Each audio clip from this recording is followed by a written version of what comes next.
Classic Conversations with JT and Low. You never know which way to rap. Classic Conversations with JT and Low.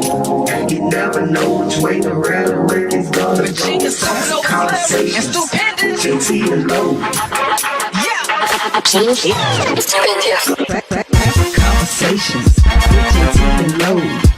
You never know which way to rap. The record's gonna go. Classic Conversations with JT and Low.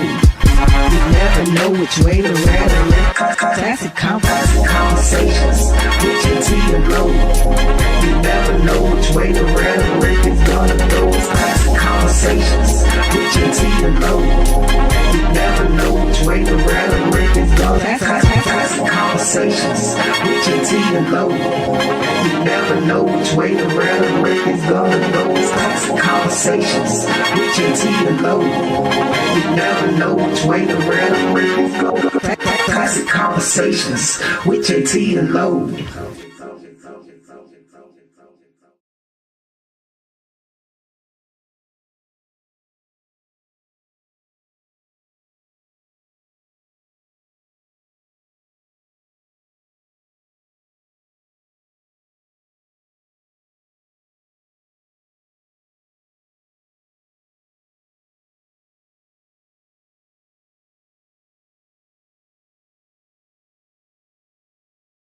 Classic Conversations with JT and Low. You never know which way to rap. Classic Conversations with JT and Low.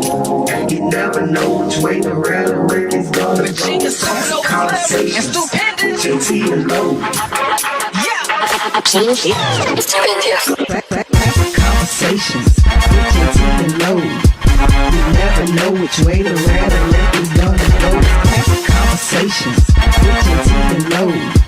You never know which way to rap. Classic Conversations with JT and Low. You never know which way to rap. The record's gonna go. Classic Conversations with JT and Low. You never know which way to rap. The record's gonna go. Classic Conversations with JT and Low. You never know which way to rap. The record's gonna go. Classic Conversations with JT and Low. You never know which way to rap. The record's gonna go. Classic Conversations with JT and Low.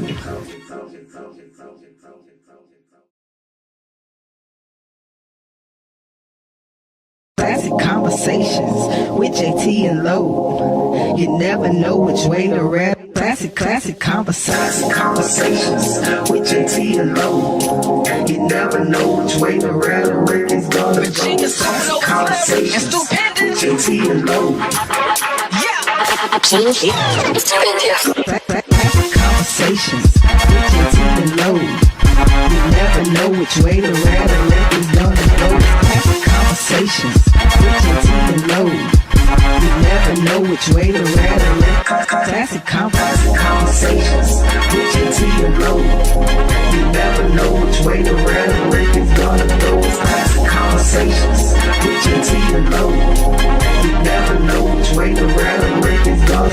Classic Conversations with JT and Low. You never know which way to rap. The record's gonna go. Classic Conversations with JT and Low. You never know which way to rap. The record's gonna go. Classic Conversations with JT and Low.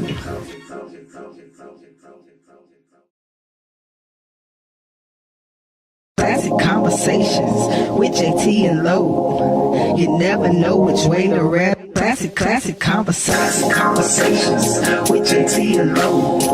You never know which way to rap. The record's gonna go. Classic Conversations with JT and Low. Classic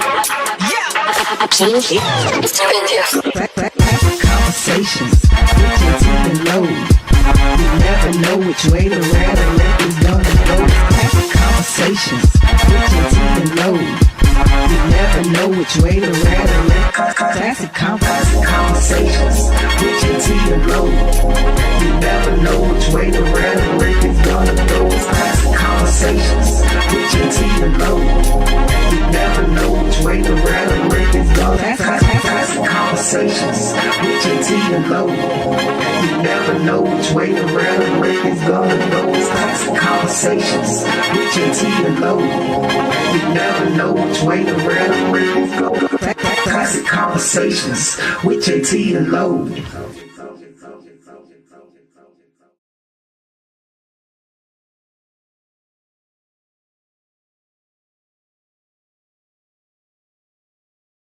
Classic Conversations with JT and Low. You never know which way to rap. Classic Conversations with JT and Low. You never know which way to rap. Is gonna go. Classic Conversations with JT and Low. Classic Conversations with JT and Low. You never know which way to rap. Is gonna go. Classic Conversations with JT and Low. You never know which way to rap. Classic Conversations with JT and Low. You never know which way to rap. Is gonna go. Classic Conversations with JT and Low. You never know which way to rap. Is gonna Classic Conversations with JT and Low. You never know which way to rap. Is gonna go. Classic Conversations with JT and Low. You never know which way to rap. Is gonna go. Classic Conversations with JT and Low.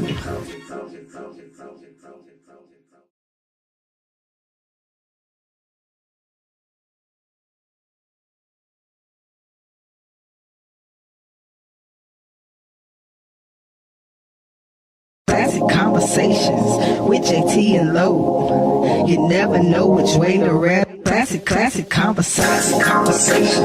with JT and Low. You never know which way to rap. Is gonna go. Classic Conversations with JT and Low. Classic Conversations with JT and Low. You never know which way to rap. Is gonna go. Classic Conversations with JT and Low. You never know which way to rap. Classic Conversations with JT and Low. You never know which way to rap. Is gonna go. Classic Conversations with JT and Low. You never know which way to rap. Is gonna Classic Conversations with JT and Low. You never know which way to rap. Is gonna go. Classic Conversations with JT and Low. You never know which way to rap. Is gonna go. Classic Conversations with JT and Low.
So he's doing this event tonight. I invited.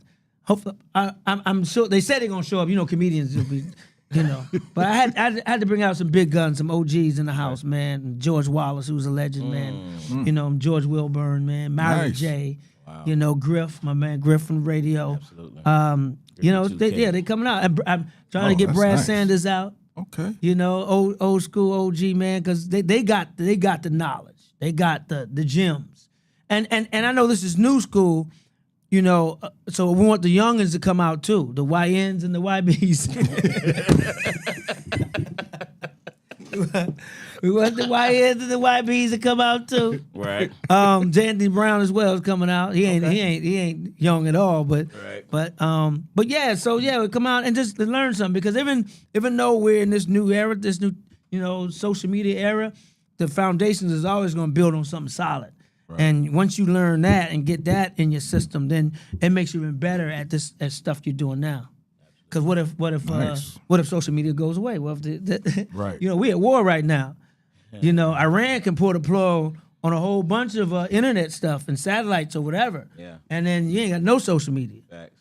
So, Right. Did I go too far? And if I know I'm talking about Iran and the war and everything. I know some people listening to this, and I know you ain't supposed to talk about it. But if you've got a problem with it, government or whoever powers that be that we fighting for, Netanyahu, come get me. My name is Joe Torre. I live at 1313 Markenberg Lane. My name is Joe Torre, not Guy. Guy ain't here today. Capital J-O-E. Leave Guy alone. Guy is a nice one. But my name is Joe Torre. Come get me. Come see me.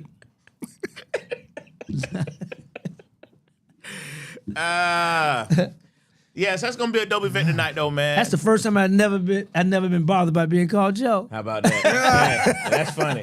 That was all right right there. That's right? right there. Take that one. Hilarious. Yeah, we got a nice event tonight, man. Rodney Hardman putting it on. He's gonna kind of just talk to the people. Man. It's a Q&A. Come get some of them. Soak up some of this funny. It's gonna be funny too. Okay, of course. Oh, it's gonna be funny, especially with the foods I got coming. Yeah, it's gonna be funny, man. It's gonna be fun just to learn, see where the business was, see where it is, and see where it's going. Okay. Because the game has changed. So the Q&A is gonna open up the door to all the comedians that's coming in, not just for you. Right. You know what I'm saying? Right. Yeah, exactly. Because I learned from some of them. I learned from watching J. Anthony Brown when I got to LA in '92. Yeah. J. Anthony Brown had to help holding down the Funhouse on Crenshaw, right in South Central comedy night, one of the best comedy nights, in LA when I got there, for sure. And then the other George Wallace been doing comedy since the Stone Age. What Trump was going to blow Iran back to. Right. George Wallace been right there. Right. Yeah, Stone the Stone Age. Age. George Wallace doing comedy. When he started doing comedy, they didn't have a name for it yet. It was called Funny Stuff. Funny stuff. And then they said that's too long. We got to come up with a name for it. And then that's how they got it. They came with comedy because they didn't have a name for comedy back then. When George Wallace opened for the Last Supper, actually. He said he opened for the Last Supper. That's why he got the. Remember, he's the Reverend character, the preacher character. We got that because he opened. He was the opener for the Last Supper for Peter spilled the wine on the table. Yeah, before they ate the bread and everything. Right. George Wallace was there, George man. was there. So vet, old school. And George Wilburn had been on such a journey. Yeah. Oh, I can't wait for him to tell his story. Period. When to the masses. Yeah.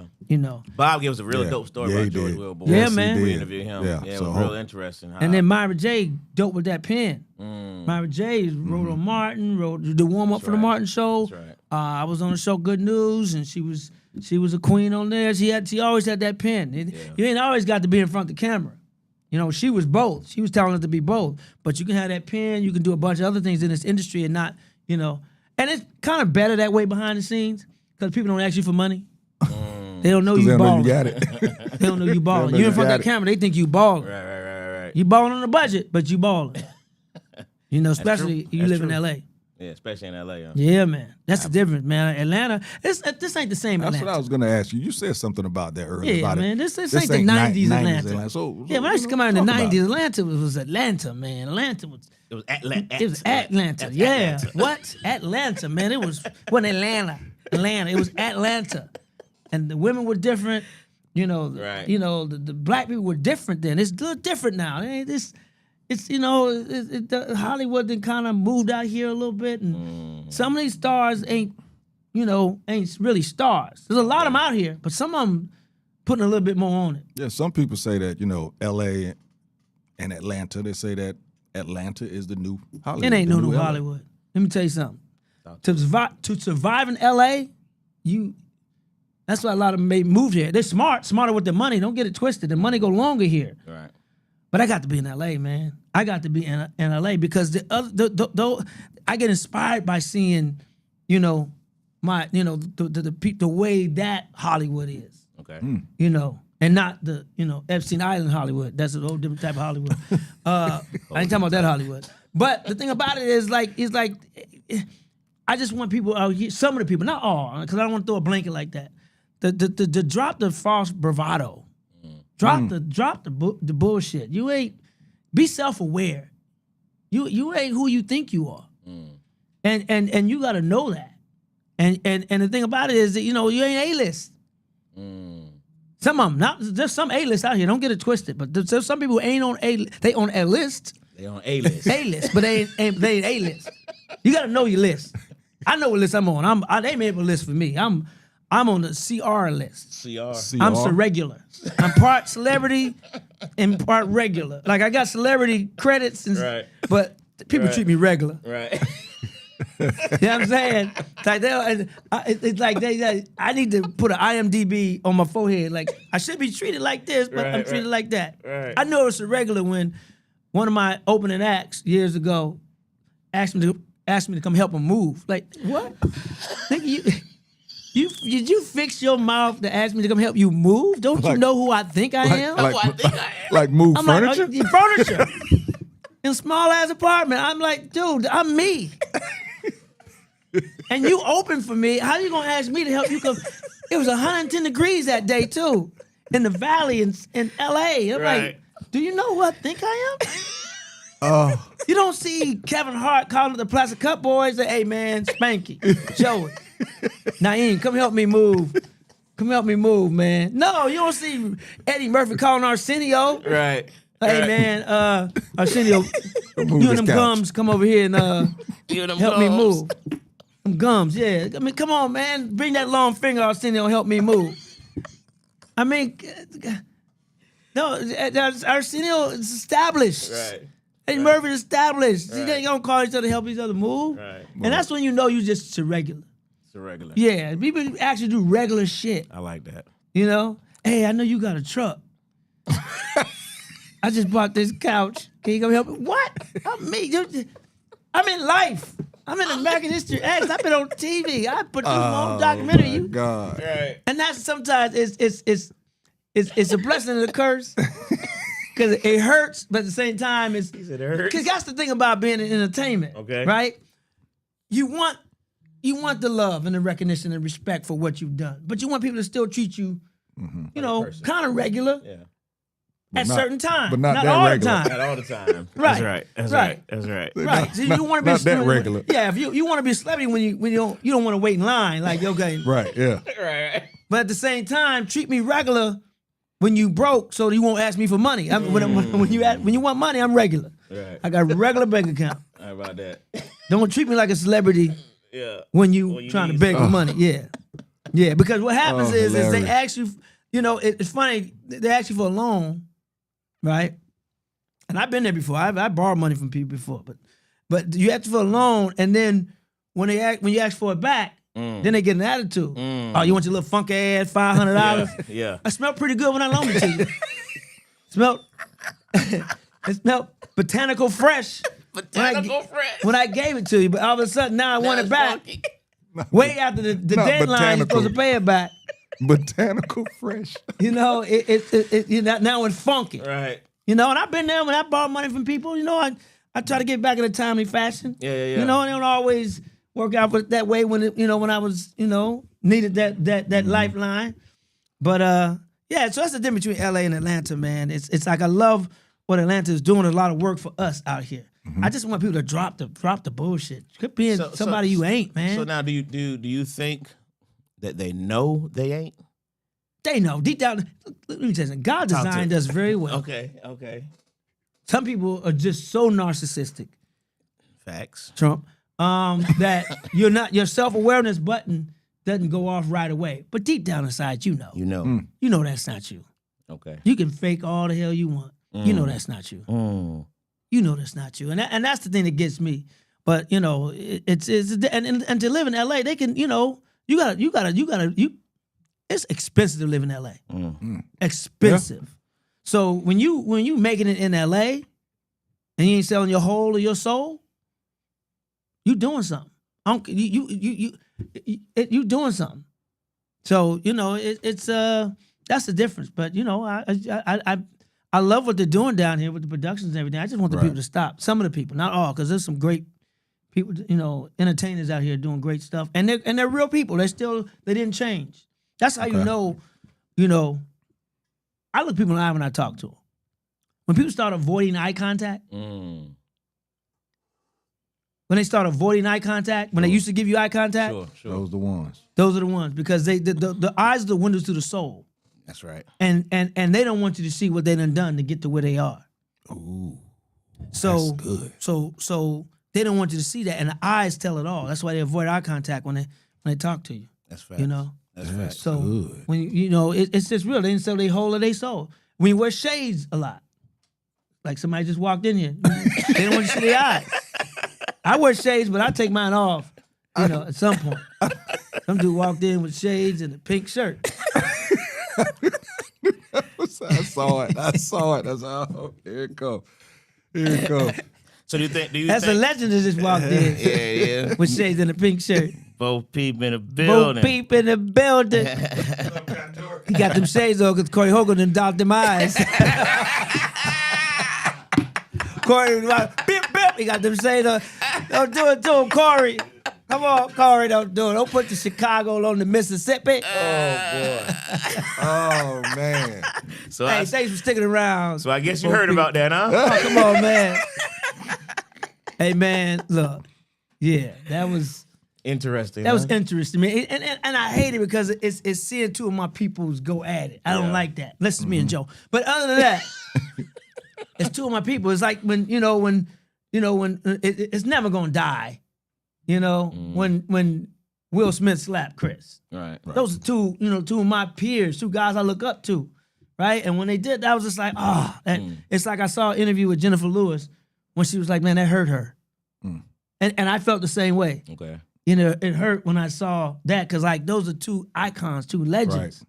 And on that stage, right, not just the stage, physical stage, but that stage, that platform, Where when they were. When we're winning as a people. Right. As far as Chris Rock being there. I remember Chris Rock coming to Fat Tuesdays when he was going to host the Oscars years ago.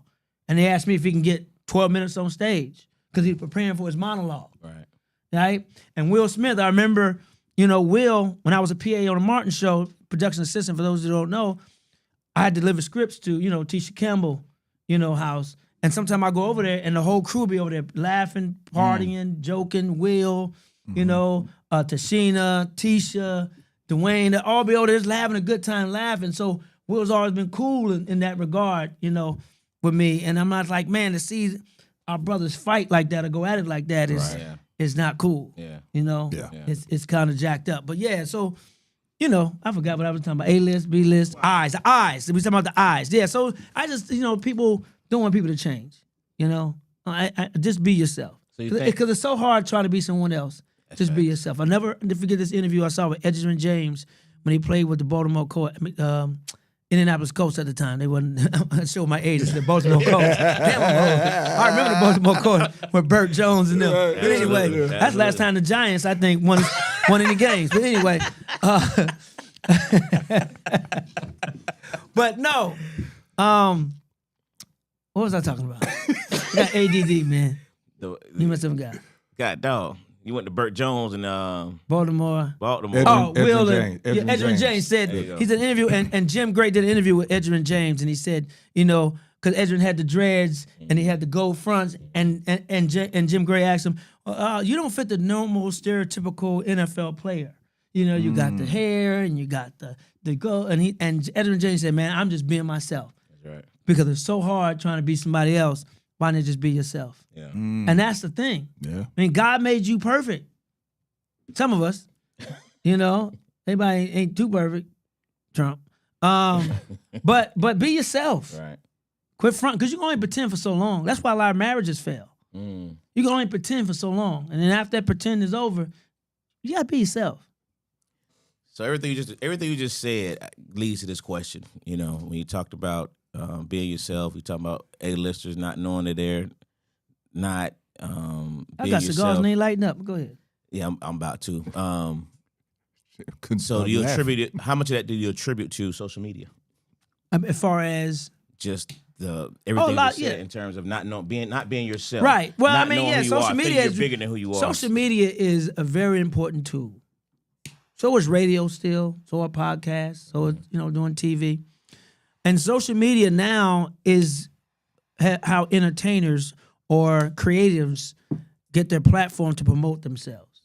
Now, the OGs, we gotta learn it, and even my OGs gotta learn it. You gotta evolve or die. Evolve or die. And it's good that we have the basis too, without social media, but to add to social media is gonna make you even greater. It's gonna take a little bit more time, but it's part of the job now. A lot of my peers are like, man, that's social media. I'm not particularly a fan, but I gotta become a fan if I want to stay relevant. I did an interview one time and somebody commented they were hating. They were talking about the movie Life and what some racist things that happened on the set, and people thought I was lying. And I'm like, no, I'm not lying. I ain't got no reason to lie. And they said, oh, God, you just trying to keep your career going. And I was like, why wouldn't I?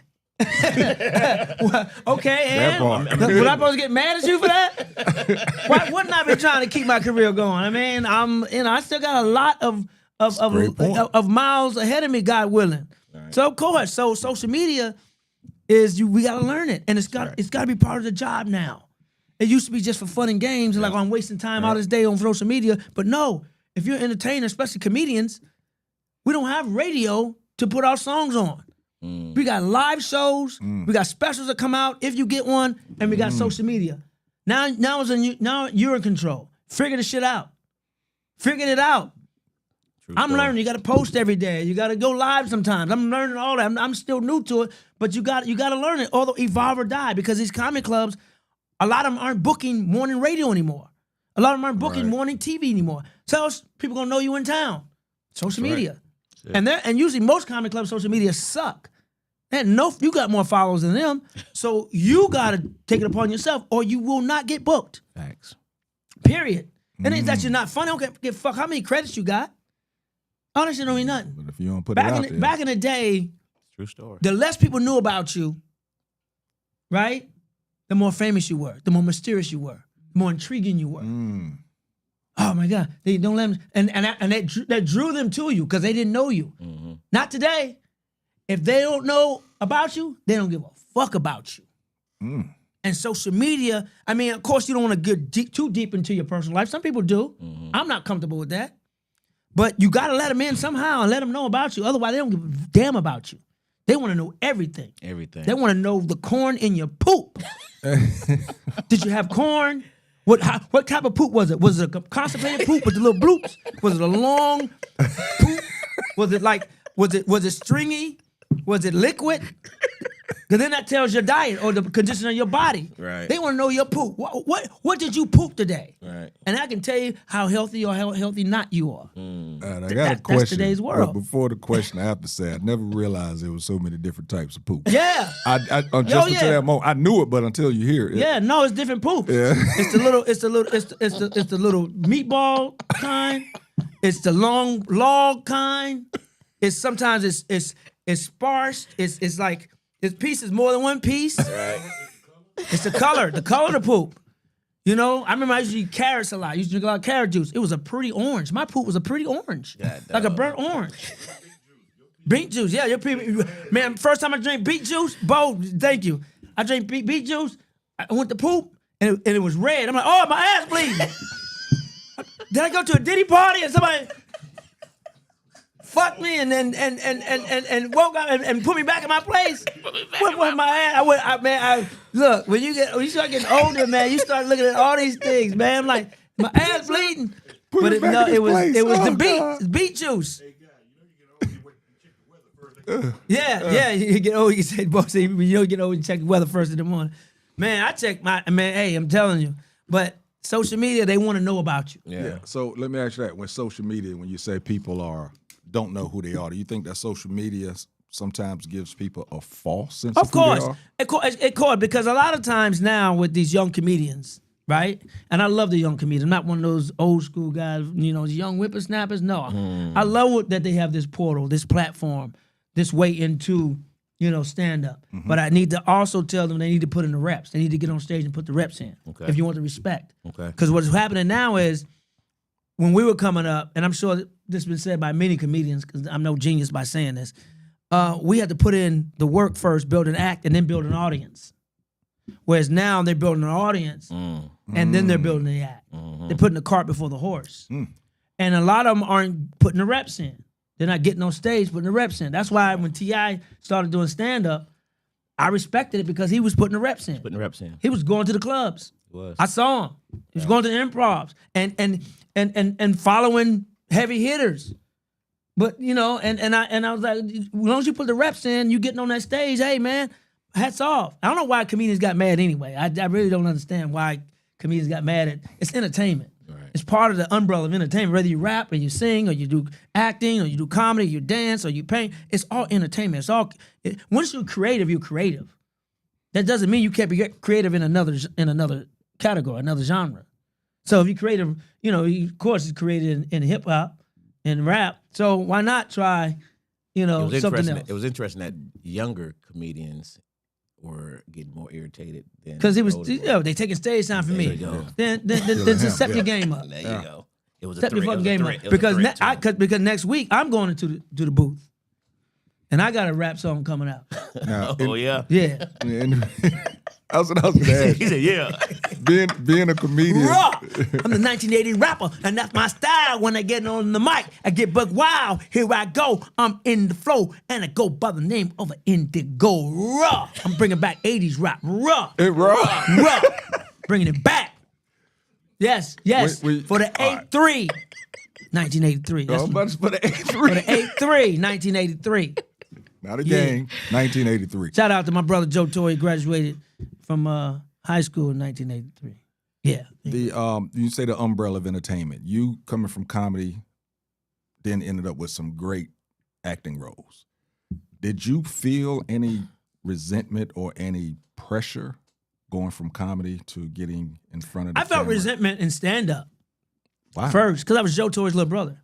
And I got the opportunity because of Joe Torre. Was on my way there. Yeah, I didn't write none of my jokes. I didn't go to comedy clubs, open mics, pizza parlors, all those nights and work on my set. Right. I didn't deal with drug dealer promoters and not getting paid and late nights and early flights. I didn't do any of that. It was all Joe Torre. No, I did all those things. I didn't go on any auditions and audition. I just was given all these parts. I didn't have to study the lines, and I didn't do any of that according to people who got jealous. Yeah. But Joe helped me tremendously in this game. First of all, by letting me sleep, stay with him rent free for 4 years. That's one of the biggest blessings anybody can have living in LA. Right. The stress of, the stress of where you gonna eat next or where you gonna sleep can be a distraction from what you're trying to do. And because Joe provided that safe haven for me, I was able to flourish the way I flourished quickly. Because I started comedy in 1992, September 10th, 1992. I did Def Jam January 1994. That's less than 2 years. Right. So, so to get back to your question, when I did Def Jam, right, which shout out to Bob Sumner, who told Joe, your brother's ready, because I wanted to do it the last season Martin hosted, and Joe was like, you ain't ready. And he was right. I wasn't ready. And you don't want your first introduction to the world to be guan, guan, guan, guan. So he was right. But then Bob Sumner was like, yo, told Joe, your brother's ready. So doing Def Jam, there's a lot of comics who, I skipped a lot of people. I leapfrogged a lot of people. I knew I did. So in leading up to the taping, I went on a fast. I went to work lab mode. And when I go into lab mode, I give up my vices. Right? Okay. So I didn't drink for 2 months. I didn't eat meat for 2 months. Wow. I don't think I fucked for 2 months. Wow. Vices. That's real vice. Yeah, I'm a vegetarian. I had to give up my vegetarian lifestyle. I became a vegetarian, but now I became a vegetarian. Vegetarian, right. Yeah. So I had to give up that lifestyle, but I focused because I knew I'd leapfrog a lot of people to do Def Jam. There were people who were more deserving to do it over me, who put in the work. And I'm like, I can't fuck this up. Right. You know, this is my debut, but also Bob trusted me. Bob gave me a shot. Joe trusted me, you know, when I finally got the nod. So I had to go into, and I was in comedy clubs every night. I was working on the Martin show as a PA, and I'd leave work and go to a comedy club, find a pizza parlor, find anybody who had 2 people and a microphone and a stage. I didn't give a fuck what size crowd. And I knew I had to write because I knew I couldn't, that spot could have, if I would have got there and not taken that spot that I got seriously, that's an opportunity somebody else could have gotten that deserved it. Right. And shame on me if I would have not respected that spot. So I went into a mode, man. But when I got back from New York after taping Def Jam, I could see some of the thirsty little or the jealous comics like asking me how I did. It was like, man, how'd you do, man? I know you killed it. It was like, so how'd you do? Right. Right. Like wanted me to say I bombed, because back then there wasn't no social media. Right. So But no social media back then, thinking like, oh nigga, they just got Tory bombing on stage. Steph Curry. Nah, it was just like, this is 1994. So it was like, so how'd you do? Rather than like, you know, Embracing this before Fat Tuesdays. So motherfuckers didn't give a damn about me. Fat Tuesday came around and everybody was, you know, they wanted to get on stage, so they was kissing my ass. Not all of them, but you know, the ones who weren't funny. But yeah, so yeah, there was a lot of resentment and a lot of that. That's why I worked so hard to separate myself from Joe as far as like, you know, Right. in personalities and like I really didn't tell people that me and Joe were brothers, unless it was a chick I'm trying to get sex from. Then I had to use Joe's name to get, you know. Oh, I know that's right. yeah, I use Joe's name, man, to get some to give the ladies some time. You're right, yeah, because back then I didn't have my teeth fixed. My teeth was raggedy. That's how I knew a girl really was into me. Like, if you gave me sex before I got my teeth fixed and before any of my movie and TV credits, oh, you really liked it. Real life. Because I didn't have game. I have no game. Like, none. No game. So if you gave up them draws, you know, and them jaws, if you gave up them draws and them jaws, Must realize you. you really did fuck with me back then. All right. Hilarious. Listen, man, we're gonna end up. Listen, people. This was live, huh? right I'm now. sorry. Yeah. We live right now. My pastor may be looking We're at this. about to take a break. Actually, it'll be a break for us. We're actually going to keep recording, and then we're going to post everything later. But right now, I want you to go ahead, before we shut the live down, let everybody know again why you're here. Oh, yes. I'm in at the city. Helium in Alpharetta, Saturday and Sunday. Saturday and Sunday, 3 shows, 2 shows on Saturday, 1 show on Sunday. Thursday night, tonight, the 9th, if you're looking at this right now, I'm at it's the Nova, the Nova Restaurant and Cocktails. Tonight, Q&A. It's in Stockbridge. Stockbridge. That's right. I never even heard of Stockbridge until this time, actually. Is it a new development, new community? No. Because I come to Atlanta all the time. First time in Stockbridge, so I'm interested. They've grown a lot over the They're last. good. Yeah, That's we what I just- heard. we- Yeah, I'm excited about tonight. We But just we got out that way. We wasn't out that way that much. got it. Oh, us as in Yeah. coloreds. Yeah. Coloreds. You coloreds. Okay, you coloreds didn't go out that far. We found the land. Found We the started land. Going out there. I heard. Yeah, it was cheaper to live out there. Yeah. There you go. Okay. But yeah, so tonight, come out and have a good time. It's industry night. Got a bunch of my comedian friends coming out. We're gonna chop it up. Tony Tone is hosting. He's gonna be telling some jokes. No, they got a special guest tonight too, I think, going up. My agent asked me to put on the show. And I'm just gonna be conversation. My joke's gonna come at the Helium Saturday and Sunday, but the knowledge and the wisdom are gonna come tonight. You know, this is stuff that, and it's gonna be taped. So a lot of my friends coming out. Janty Brown's coming out. Myra J's coming out. dope. She's, That's gonna be she's dope. dope. Griff is coming out. Bo Peep coming out. Good. Bo Peep coming out. I heard Corey Holman gonna be there too. Corey Holman may be there too. I know, right? George Wilburn, George Wallace coming out. So come on and have a good time tonight. And, let's take some pictures. Let's have some fun. Rodney Harmon Productions. Nova Kitchen and Cocktails. Nova Kitchen and Cocktails. 850 Georgia 138. And doors open at 5 o'clock. Stockbridge. Right? Doors at 5. Doors open at 5. He got his readers on, so he reading the flyer right now. I can read the flyer That's right the now. Walgreens fleet. He done stuck to Gazelle tags on it from some old Gazelles, but them I know Versace. I know Walgreens readers when I see them. 2.5. Yeah, yeah. I got tired of you doing this. Looking at. I got tired of you doing this, so I'm glad you went and got them readers and slapped them fake Versace Right. tags on the side. But tonight, comedy, conversation, and cocktails. Let's do 3 C's. I'll do 3 C's. I can do 3 K's. 3 C's are safe. Yeah, 3 C's are safe. 3 K's ain't. But 3 C's, comedy, conversation, cocktail. Come on, have some fun. That's right. I'm going to be amongst the people tonight. The real people. Rubbing shoulders. Well, I don't know about rubbing shoulders. I'm short. Yeah, Well, doors open at 5, and it says, it's rush hour, so leave now. I was gonna say you need to leave close to Leave now. now. Going that way. What time is it right now? What is it? Almost 1 o'clock. 1 o'clock. Leave Yeah, now. You'll get there by 6. Yeah.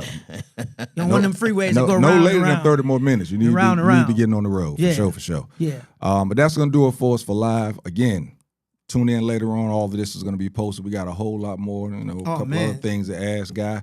Here we're gonna talk about some things that's recently happened. We're also gonna talk about his relationship with his brother, right? Yeah, You we wanna can talk about that. That's all Talk about good, that yeah. too. We already talked about it. Atlanta. We already talked about Atlanta, that. yes. And I really want to talk about your Talk about your start. pajamas shirt. We ain't gonna do that again. We And already your got church that. We got that football live. pants, football Sunday pants. We got that live, so we good. Because we want to talk about your beginning and what made you get into comedy. Got it. But you're gonna have to actually subscribe, and then you're gonna have to see the recording for that. All right. So for now, But I'm always going to talk Classic about that pajama shirt. Classic Conversations Go with to our JT and Lo. YouTube page. Go to the YouTube page right Yeah. now. Not Go ahead done and with hit pajama that shirt. button. Hit that button. Classic Conversations with JT and Lo. And we out. You dig?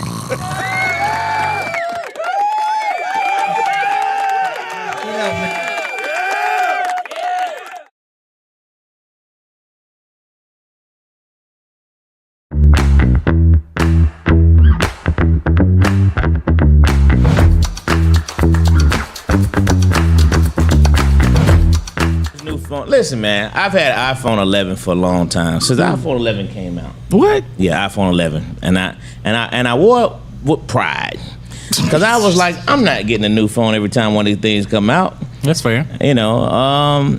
The whole family got better phones than me, and it's okay. So I'm at Sam's, right, and I'm unloading my cart, and my mom calls me.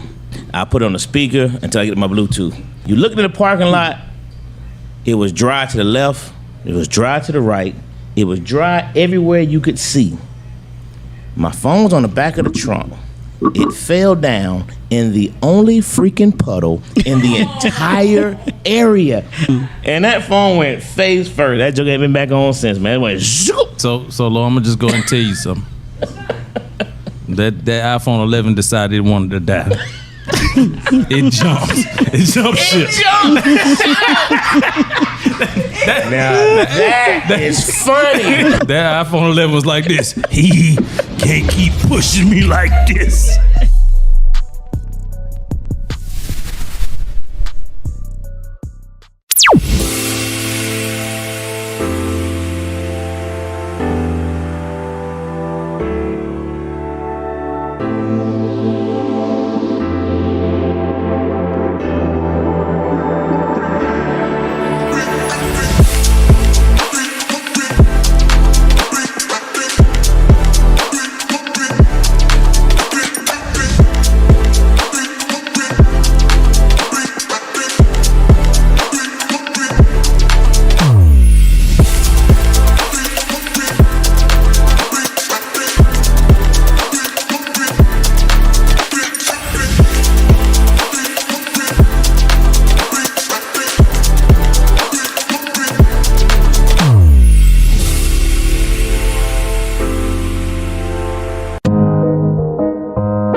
to find a studio that matches your podcast vision? Located inside Uptown Comedy Corner, our studio just 5 minutes from Atlanta's airport has everything you need. From high-quality equipment to multi-camera setups for live streaming, we've got it all.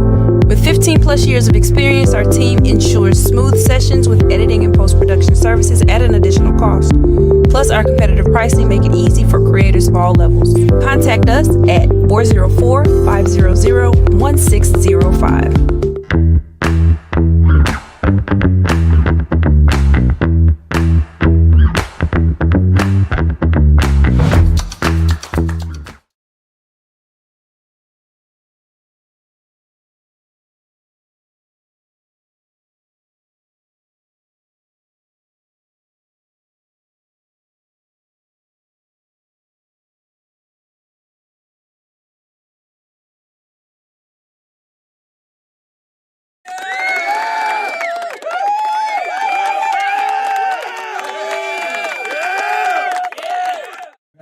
Classic Conversations with JT. I need to take Lowe that and applause laughter for my shows. When they ain't laughing, I need to just press that button.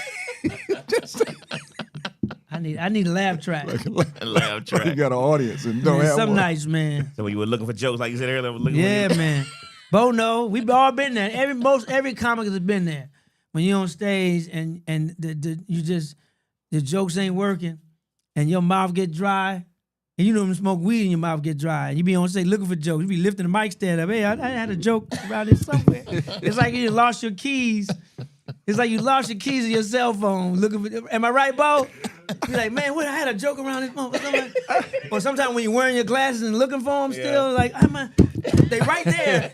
But that's how when you're on stage bombing, it's like that. Am I right? Them jokes, you know you got a whole hour, but when it ain't going well, your brain turned to Judas and just leaves you, betrays you. Just betrays Your you. brain be like, your joke brain be like, nah, we ain't fucking with God today. We're gonna let him just die on his own. Just leave him on stage by himself and die on his own. That's a lonely ass feeling. You wonder.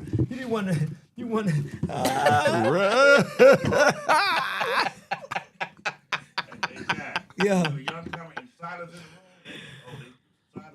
Oh yeah. Silence kills. No, I enjoy the silence now. Yeah, man. It took me a while to get there. But yeah. But you don't want to stay silent for too long. No, not too long. Yeah, I was gonna say, when you say you enjoy the more silence. than 5 seconds, more than 7 seconds is too long. Yeah. So when you enjoy it, how do you explain that? How you enjoy Well, the sometimes silence? you get into I call it my Pryor-esque zone. And I say Pryor because there's times when you watch Pryor, Richard Pryor, that is, and you watch him and the audience is there, but he's lost the audience, meaning that he ain't even there no more. And he's in a zone just telling jokes, and you see his silhouette, and just all you see is darkness, and you see him, and he's in his bag, right, with those characters. And there's moments on stage that I don't try to be, but sometimes you just get everything's a perfect moment, and that night you get the perfect show. The perfect show is that the air is good outside, the greeters, the door people, energy is great. They greet them with respect, and that carries on to the seaters. The seaters seat you and are nice to you and polite. And then the servers come and with the menu and they serving your food and your drinks on time and it's good and the food is good. And then the energy on stage at comics, all that sets it up for us to do well. So it's not just us, it's this environment of a comedy night. Very true. And it's a village and it's the energy is in the air for greatness. And then you're on stage and you're doing your set and you smile and they laughing and you in that pocket, you in your bag, you in your Pryor-esque moments. And sometimes I have an out-of-body experience where I'm outside of myself looking at me on stage and all I see is blackness and myself and I'm telling one of these stories and you just in that zone. And it's a beautiful moment and you ain't even high. Like I don't smoke weed and I've been, in that zone drinking before, but it's just something different about when you're in that set. And that set I'm praying when I do my special, I'm in that zone. I'm praying that everything is aligned on that night for me to have a special, because specials aren't really special anymore. There's a few out there that are really special, and they feel special. Speak on that for a second. It's just everybody's doing a half hour, everybody's doing an hour, and all of them aren't special. To me, in my humble opinion, because I'm not a comedy guru or god, I'm just, a fan of the sport and a participant. Okay. Special got to feel special. And I feel, in my opinion, your first special should be who you are. That's your calling card. Who the fuck are you? And why are you saying the things you're saying? Why am I laughing at you? And why am I laughing with you? So I overthink everything. That's probably why it's been taking me years to do a special. I'm finally honed it in, and May 9th, I'm doing Netflix is a Joke in LA, and it's going to be like a tester for my special that I'm going to shoot. But that night is going to be a great night. But I'm praying that night, those nights, I have those prior-esque moments where it's out-of-body experience. And I'm like, I never like any of my shows. I've got standing ovation before and hated my set. But there's sometimes when those nights are special, I'm like, yeah, I sucked my dick in that one. Yeah. Yeah, I made her squirt on that one. Yeah, she squirted. Look, she ain't never squirted before. She squirted on that one. Oh, that's and I good mean, stuff, sometimes bro. you got to pat yourself on the back, and be like, yo, I did that. Sure. And I don't care how perfect a show is for other people. To me, I'm a perfectionist, and sometimes it stands in my own way, and you got to be careful of that too, because they say you always pray let no weapons formed against you prosper. Sometimes you the weapon. You keeping everybody else out, but sometimes you the weapon. Wow. You shooting yourself in the foot. You overthinking it. You ain't trusting God enough right to there. take you on. I just said God and squirt in the same sentence. Didn't I? I'm sorry. I'm sorry. I didn't. I let God flow. You did it again. Yeah, bad choice of words. Sorry. I didn't mean that either. Everybody know me. Know I always say let God flow. I always say that. It's basically let go and let God, but I say let God flow. But anyway, I'm praying that I'm in that moment. I got to find better acronyms or better descriptions to describe. Everything is sex and fighting to me. I got to do more God, references. It's good you said that, though, because so many people, I feel, think that comedy is something. Everybody that's funny at their family reunion feel that they can do comedy. Right. Oh man, just get up there and say jokes. I got everybody laughing. I got everybody laughing in the backyard. But to hear you actually talk about it, when they get on stage, that booty hole tighten up. It shows you that it's actually something behind it. It's not just, hey, I tell jokes. Here's the thing. No one's born without a talent. God gives everybody a talent. That's the gift he gives you. You got to find it. You got to find it. But when you find it, then you got to hone it. Yeah, a lot of people are naturally funny. A lot of people are naturally gifted in basketball, football, art, whatever, technology, whatever. But you got to put the work in. Mm-hmm. And you gotta hone it. Right. You gotta. It's God give you your talent. It's just a piece of clay, and you got to put the work in to chisel it to make it a statue, make it a monument, make it a sculpture. That's your job. And in a broader scheme of things, it's like he gives you the seed. Bam, you plant that seed. It's your job to plant that seed. When you plant that seed, put it in the right environment, the right soil. That means the right environment, the right people for it to be healthy when it grows. You got to give the right sunlight. That's the positive energy that you're giving it. That plant ain't going to grow if it's not getting sunlight. You got to water it every day. It ain't going to grow if you don't water it. That's the work you put in. And once you do that, he gave you the seed, you put in the right soil, you put in the right sunlight, watering every day, it ain't going to fail. Because he gave you the seed and you put the work in. Once he's going to take it the rest of the way. He going to give it to you, but you got to do something. You can just sit on your ass and it's going to grow. Michael Jordan, Kobe Bryant, LeBron James, Shaquille O'Neal, all these legends, Hall of Famers, Magic Johnson. I mean, God gave them the gift, but they was in the gym. That's right. Working it, honing it, and look where it got them today. In the conversation of GOATs. That's right. Yeah. So, find your gift. Find your gift, and once you find your gift, find your it. Your it is, everybody may have the same gift, but not the same it about that gift. Like the gift, I have the gift of comedy, laughter, right? So what's my it? What's my thing in comedy that's going to make me different from everybody else, all the other comedians? That's your it. You find your gift, you find your it, and you put in the work, period. And you got to be tireless with that work. That's right. You got to sacrifice. You got to sacrifice. You can't worry about hanging out, partying, kicking it. Fuck that. It's time for that. I was in them comedy clubs every night. So now that you say that, in regards to you found your talent, how did you recognize that this was your talent? How did you get started in comedy? Of course, I was inspired by Def Comedy Jam and my brother Joe. Okay. Joe Torre, Big Bro, of course. I've always did what my older siblings did. I always followed in their footsteps, right? And it would be just as good, you know, at them, with them, you know, as them, I mean. So once that happens, I mean, I saw Def Comedy Jam. That was it for me. I mean, I'd seen comedy before then, but it didn't really, I mean, of course, I was a fan of Pryor and Murphy and Cosby and, you know, my mom and dad, mom's Mabley Records, and it's not leave the females out because you know they were dope with it as well. So you know Whoopi. So once you find that, once you see that, and you're like, oh, Def Jam was that thing. Like there's people in my age group, and then somebody I actually physically knew, Joe, who did stand up. Like that's a job. Okay, all right. Let me see what I can do. And, you know, so once I found it, then I dedicated myself to it. You look at Kobe Bryant. Kobe, You said theme, I got my own theme music. It's 112. So 112 is 112. So my birthday is January 12th, 1969. So every day my alarm goes off to thank God that he put me on this earth. At 12:02, it goes off. My mom passed in July. So 12:02 every day. My mom was born December 2nd. So, and then my dad, and then 9/12. My dad was born September 12th. So I have reminders on my phone just to thank God for giving me my mom, giving me my dad, giving me life. And then it goes off again at 8/14, which is August 14th. That's when I almost died last year.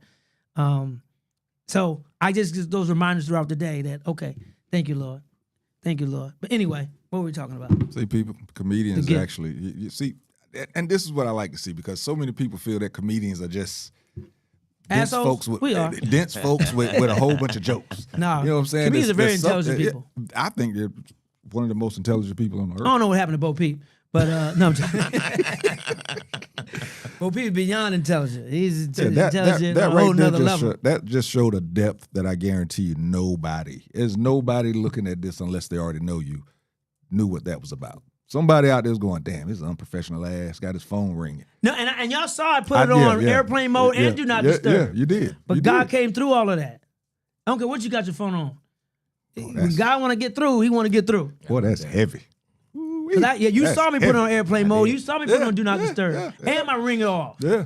That's But when heavy Joe right knocking there. at the door, and I don't mean my brother, when Joe knocking at the door, Jehovah, you better let him in. That's right. When Joe at the door, let him in. That's right. And not Joe Torre, because he's going to talk about you. That's good stuff, bro. Or actually go to the gym. That's with that's some good stuff, man. All right, so Def Comedy Jam, seeing people that's your age and you recognize it would have them been as a cool job. if you'd have rolled into a me and Joe Story relationship after that. I thought you were. I thought it was teeing you up. But that's I want you to finish. I want to finish where you were. We still get that though. Yeah. We get there. We get there. I gave you a layup. Like Magic to Michael Cooper. I was gonna go back down court pointing at you. I wanted to go out and shoot a 3-pointer. Today's NBA. Right. Be at the goal and run all the way back out to the 3-point line. Only down by one, we're gonna shoot a 3. That was rude to what I did. I apologize. That was good. Sometimes I got my producer hat on too much. Yeah. Take it off. But you talking about Def Jam. Mm-hmm. Sorry. Got you started. You saw people that was your age Yes. and you recognized that it was a job. Yes. So then that's what got you going with it. Yes, Def Comedy Jam. You know, my brother Joe, Torre, of course, Def Comedy Jam. And that whole season of Def Jam, that first season, you know, Cedric, Bernie Mac. Phenomenal. You know, Eddie Griffin. You know, those guys are on that, man. Historical. Yeah. Dale Givens, Yeah. Yvette Wilson. You know, they were killing on that Yeah. show. Yeah. Back then, I was That- like, wow, these are people who are kind of in my age range. But like Joe, I knew Joe, so that was like the key to start the engine for me. Yeah. And you were still in St. Louis? No, at the no, time? well, I was in St. Louis when it debuted. Yes. Okay. Yes, I hadn't moved out to LA yet. So Joe That was an interesting night too. Uh-oh. Damn. Because Your facial expression. Because Damn. What happened? First of all, Joe went on to college like my other siblings, right? And got his degree and everything. And then and Joe can tell the story better than I can. But when my dad found out he was doing stand-up, like, nigga, what? We didn't send you to college for 4 years? And Joe tells the same story because it's his story. It's like, you could have not gone to college and did stand-up. So when Def Jam debuted, And my dad, we grew up Catholic. My dad grew up Methodist. Mom and dad was together, but we didn't go to the same church. And my dad would tell anybody in church, his son gonna be on TV. Gonna be HBO, Def Comedy Jam. Nobody knew what Def Jam was. It was a new show, new phenomenon. Right. And at the time, I got kicked out of college. And I was living with my sister at the time. And shout out to Roberta. And cable TV was not in the city of St. Louis. And my sister lived on the outskirts of the city. So it had cable. So she had HBO, right? So my dad came over proud with a VHS tape, still in the wrapper. Him and my mom. And he had the VCR sitting on top of the TV. And he took the wrapper off the VHS tape. Told everybody at church, his son gonna be on TV. He put the tape in, boom, Betamax. Yeah, and man, Joe came out there. How you motherfuckers doing? And my dad's face was like, I don't know if you've seen the movie American History X, when Ed Norton is getting arrested and he's smiling, and that smile goes to reality. Like, what the fuck is just happening? My dad was like, that smile faded, right? It wasn't that Joe wasn't funny. Joe killed it. Right. But it was we had never cursed in front of our family, our parents like that. We ain't white. Yeah. Right? White kids curse in front of their parents. Like, fuck you, mom, you fucking whore. Black kids don't do that shit. Right. So we never cursed in front of our family before. So my dad, he got up in the middle of Joe's set, ejected the tape. No, he didn't. Took it out, sat back down and watched it. And it was like, I was like, wow. But then once he found out that, it's an honest living, Joe's, killing it, it made it easy for me. Okay. Makes it easier for me. Joe paved the way in a lot of ways. He was like a lead blocker in a way. He's that pulling guard that's pulling when you getting that pill, and he got that block. So he cleared a lot of paths for me. He cleared a lot of the trees that was in the forest to give me a path to come through smooth. That's what's up. Yeah. It's good brother's supposed to do. Yeah. Brother's supposed to do. Absolutely. Yeah. So I guess that led to you moving to LA. Well, no, I moved to LA because I wasn't doing shit in St. Louis, but working at the WIC office, and a store called Grandpa Pigeons and Drug Emporium, and I had a lot of jobs back then, and Sound Warehouse was a music store. Yeah, I remember So it that, was like, man, I ain't doing shit in the Lou. And But all y'all are athletic. Your whole family's fairly out. You, Joe, Ramon, my other brother, Ramon, the one I like. No, I'm joking. the one I like. Big, I love all my families, but no, Ramon, he was out there first. He moved. He's military, so he moved to LA first, and then Joe followed him, and then I followed Joe. And it's funny because all three of us moved to LA at 23 years old. Oh wow, crazy. We weren't even thinking about it. It just happened at 23. We like, okay, it's time to. So you and Joe both moved out there to get into comedy, or I know moved out there- no, Joe moved first. Joe moved. No, Ramon moved first, and then Joe. He's a writer, very talented writer. Okay. And then Joe moved out there after Ramon. And then I moved out there after Joe, 1992. I drove out there August 26th. Got there on the 28th, something like that. Anyway, I drove, me and my college roommate at the time, Leon Whitener. Shout out to Leon. But yeah. And once you got out there, I was hustling. I was not hustling as in, I was in the streets, but not like that. but just I working. was making money. I was slinging scripts. I was a PA on the Martin Show, delivering scripts. I was doing extra work, background work with props that eat. I was a prop that eat. Because you go, get booked in a movie or TV show, you just on set eating all damn day, eating for free. Hey, but you in the background, It's a beautiful thing. props that eat. So How'd you get the PA gig? you just sign up for Central Casting. Really? First PA, the PA gig. No, not the background work. Now extra work is different. Yeah. Props that eat. That you sign up with Central Casting, and then they send you stuff. I don't think it was emails back then. I forgot how they sent it to you, but you find out. Call-in number, right? Thank you, Bo. Yeah, Moving around. They had a Moving central around. casting Yeah. here. So Central Casting, and you just do extra work and you network from that on. At the comedy clubs, they'll come down and look for comedians. They know we broke and hungry and want to be on camera, so they'll come get us some comedy clubs. And hey, we're shooting this a Celine Dion video. Yep, I did it. Celine Dion, Love Can Move Mountains. I'm in there, Venice Beach in the choir robe, you know. We're doing a Rick Astley video. I'm in the mountains. I'm in the Mojave Desert in a choir robe. I can't sing a lick, but I'm back there cooning like a motherfucker, you know, overacting. We need your background on Family Matters. I mean, the cafeteria scene and the fight food scene. I'm in the background overacting. So yeah, hey man, you network, you pay the bills, get a couple of phone numbers, Right. you know, Right. you know, a couple of background ladies. Well, I'm sure. But the PA gig with Martin though. Big hit with Martin, man, Joe. Okay. Joe called Martin, like, hey man, little brother in town, I want this nigga out my pockets. Right. Can you give him a job? Yeah. So yeah, went in for an interview with the production coordinator, and man, I got the job and I worked my ass off. Yeah. He worked, or lounging, but we were raised that way. Yeah, you were. My dad was PAs. military drill sergeant. My mom, you know, was a school teacher. I worked my ass off. I worked and was learning everything behind the scenes at the same time. Yeah, PAs That job go was hard. great. It was great. It was a great college for me. I learned about the business. I learned what directors do, what producers do, what a line producer is, what a grip is, what a AD, assistant director is, what a set PA, a showrunner is, Yeah. what writers do. I learned what actors do, what's in the script and what they've improvised. And like, oh shit, you can do that? I learned that. And there was no better college than the Martin Show for me. Because that cast was incredible.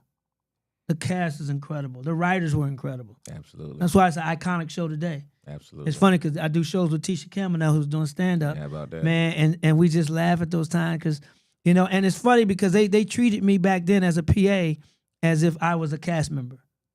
It was That's respect. dope. That's dope. And I have so much respect for them and so much respect, you know, for the game. But Tisha was kind, and Tashina was kind, and Martin was kind, and they were, you know, Tommy and Carl Payne, all kind. I mean, you think about it. Back then, I mean, they weren't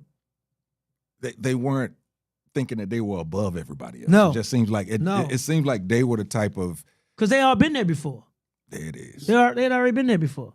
You know, Carl Payne had been on the Cosby Show already, and Tisha and That's right. Tashina had already been Yeah. acting, stage acting, but also Little Shop of Horrors. Yeah. You know, Martin was already, you know, Yeah. a big star. You know, Def Jam and Do the Right Thing and Sure. and you know what's the other one? TV show we had What's Happening. Yeah, what's that? Yeah, What's so Happening Now. they had been there Yeah. before. See, it's not like that. And Tommy now. Ford was already a star as well. Didn't Tommy do comedy also? I don't know if Tommy Ford. I don't remember Tommy I don't doing think he did stand up. comedy. He was just always around. Martin was the Okay. only one that did stand up at that time. That time. Okay. Tisha always wanted to do it. Really? I talked to her a long time ago when I was interviewing her for the Fat Tuesday documentary. She was telling me how she used to sit in the back of the Comedy Act Theater when Robert Harris and my brother and Jamie and Martin was all to go on stage, and she would sit back in the back and watch. And I always wanted to do it, but never did it.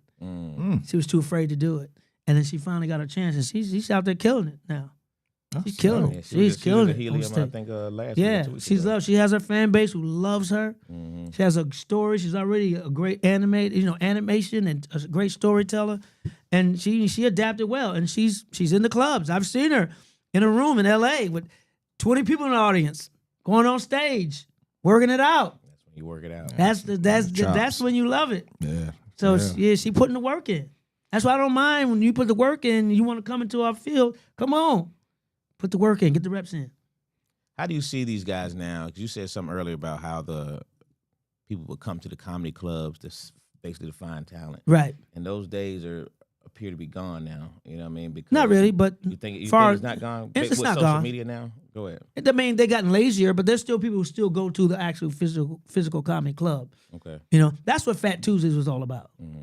Fat Tuesdays was about showcasing comedians. It was never about me, because it's never about you. It should never be about you. It's always about what you can do. You were servants. So it was never about me in the first place. I wanted to showcase comedians because industry wasn't coming to the hood to see black comedians after the Rodney King riots. So Fat Tuesdays was that night that I took to the Comedy Store on Sunset Boulevard, a establishment that really, at that time, wasn't really fucking with us unless you had a name really. And I wanted to showcase comedians. I already had an agent and manager. I was already good. I was already eating. But I'm like, man, there's a lot of other talented motherfuckers ain't eating. So I took the hood to Hollywood. And that was the birth of Fat Tuesdays.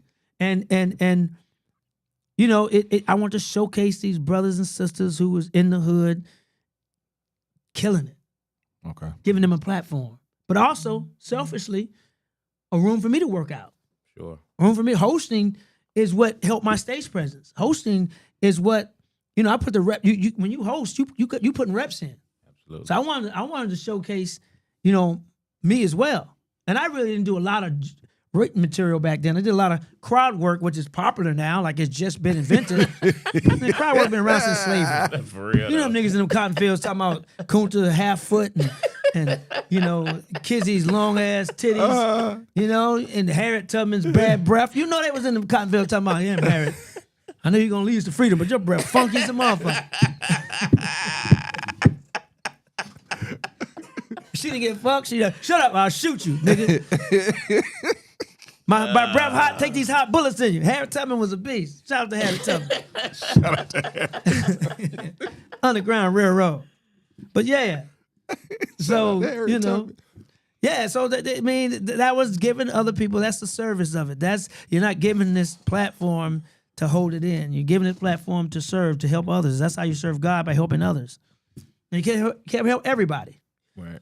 Somebody see this and become, hey nigga, I need $5. Right. I need a roll. Yeah.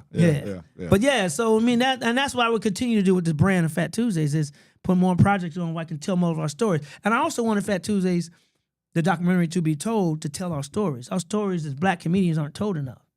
And there's some very rich and wonderful, dark and beautiful, you know, dark and lovely, beautiful origin stories about the journeys of these comedians who are broken on the inside. Because that's why we do stand up.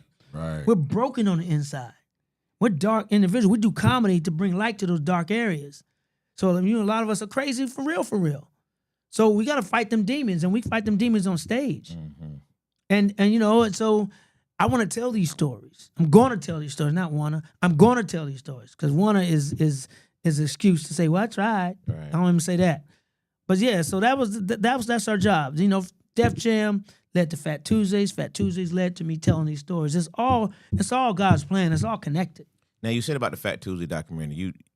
The Fat Tuesday documentary came out and it was a big success. Huge success. It did great for. Somebody just sent me something last week, and they sent me an article that I didn't know existed about how well it did for Amazon. And I was like, wow, I was humbled by it. I sent it to Reggie Hudlin, who co-produced it and who directed it and co-executive produced it. I sent it to Original Productions, who was a production company. I sent it to GramNet, which is Kelsey Grammer's company. They co-produced it. And I sent it to all of them. I'm like, wait, look what we did. Wow. You know, look what we did as a team, as a village. Look what we did. We did something great. But with that, you're saying now that you're going to continue to explain more about I also sent it to my agents and our innovative artists, who really was the first place I took it, and they were like, "My God, you been sitting on this?" Wow. And innovative artists, you know, shout out to Bad Bad, shout out to Tamara Goins, Absolutely. who took it to the studios, took it to the production companies. That's what's up. And innovative artists got the ball rolling, man. And it was all God putting all that together. And it happened. But yeah, so it did well for Amazon. So, but you're saying now that you're going to continue with it. Yeah. Kind of tell them what you mean when you said. Well, there's when I do created that. the first time, when I first created this, because I created it years ago, right? It takes years for this shit to work. And it was that seed that was planted. And I kept watering it. And that's the story in itself, because I was on a flight. I had stopped doing Fat Tuesdays. I was on a flight with Michael Blackson. And we're both going to Sacramento. It was on Southwest. Going to Sacramento, Southwest Airlines. I'm an American Airlines guy, but back then I was Southwest. But we're going to Sacramento, and we had a conversation. He was like, man, I miss Fat Tuesdays. These young comics don't realize how important it was. Man, somebody need to tell that story. And I was like, huh. Who better? And I love documentaries. And I said, you know, when I got back to LA, I'm a pack rat like my mom, you know, with hoarders. I went to my footage. I went to my storage unit, and where I keep all my old shit. And I went through stuff and see what I had. I started calling comedians up and getting their stories, and they had amazing stories. I started calling my staff up, my seaters, my greeters, my managers that I had working at the time, my bookers, like their stories were so rich and so amazing. Like, man. So I started putting stuff together. I called young director, up and coming, Bishop Moore. And we started just doing interviews. And I interviewed Michael Blackson and Cedric and Regina King and Lunell, and they were, Dan and Green and Ralph Harris, and they were Tommy Davidson. They would allow me to come in, and so I wanted to film them. Cat Williams, Kevin Hart. They all did these little interviews for me. They helped me sell it. They helped me, take it to, so I can say, hey, look, this is who I got. Then I had some old footage, So with all that, man, I put a scissors together and took it to Innovative Artists, and then they got the ball rolling. But that's how it started. And so, to tell this story and tell more stories, it's just to me it's important. Yeah, absolutely. Because our stories as comedians don't get told enough. Right. I don't know if I answered your question. I went on a tangent. You did. I mean, because I want to elaborate on the fact that you're going to continue to tell these stories with Fat Tuesday. Yeah. So you're doing, and this is something you're doing on your own, or No, you can't do it alone. I can't do. You'd be stupid. I'll be stupid to do it alone. I don't know everything. Like, I would love to have directed the documentary, but I'm smart enough to know that I ain't never directed shit in my life but traffic when I was a crossing guard in grade school. Another job. That's the only thing I directed. I directed my own home porn videos. Did pretty good on them, but no. I knew I needed somebody who knew what they were doing because I was too close to it. Okay. Because it's hard to kill your baby. Right. Okay. It's hard to cut out shit that you don't need, or a story you want to fit in and it throws the narrative off, or it doesn't fit the narrative. I want everything in there. I want to interview everybody. Right. Too close to it. So you got to get somebody who knows what they're doing to tell you no. Gotcha. That don't belong there. So when Reggie came aboard, Reggie Hudlin, I'd already had a lot of the research done. I mean, he brought his research team and did further research, like to validate a lot of stuff, a lot of my claims. But I had these binders, the big thick ones, the ones that Hillary Clinton had on them binders. I had them thick ones, right? I had 5 of them that I'd done all the research.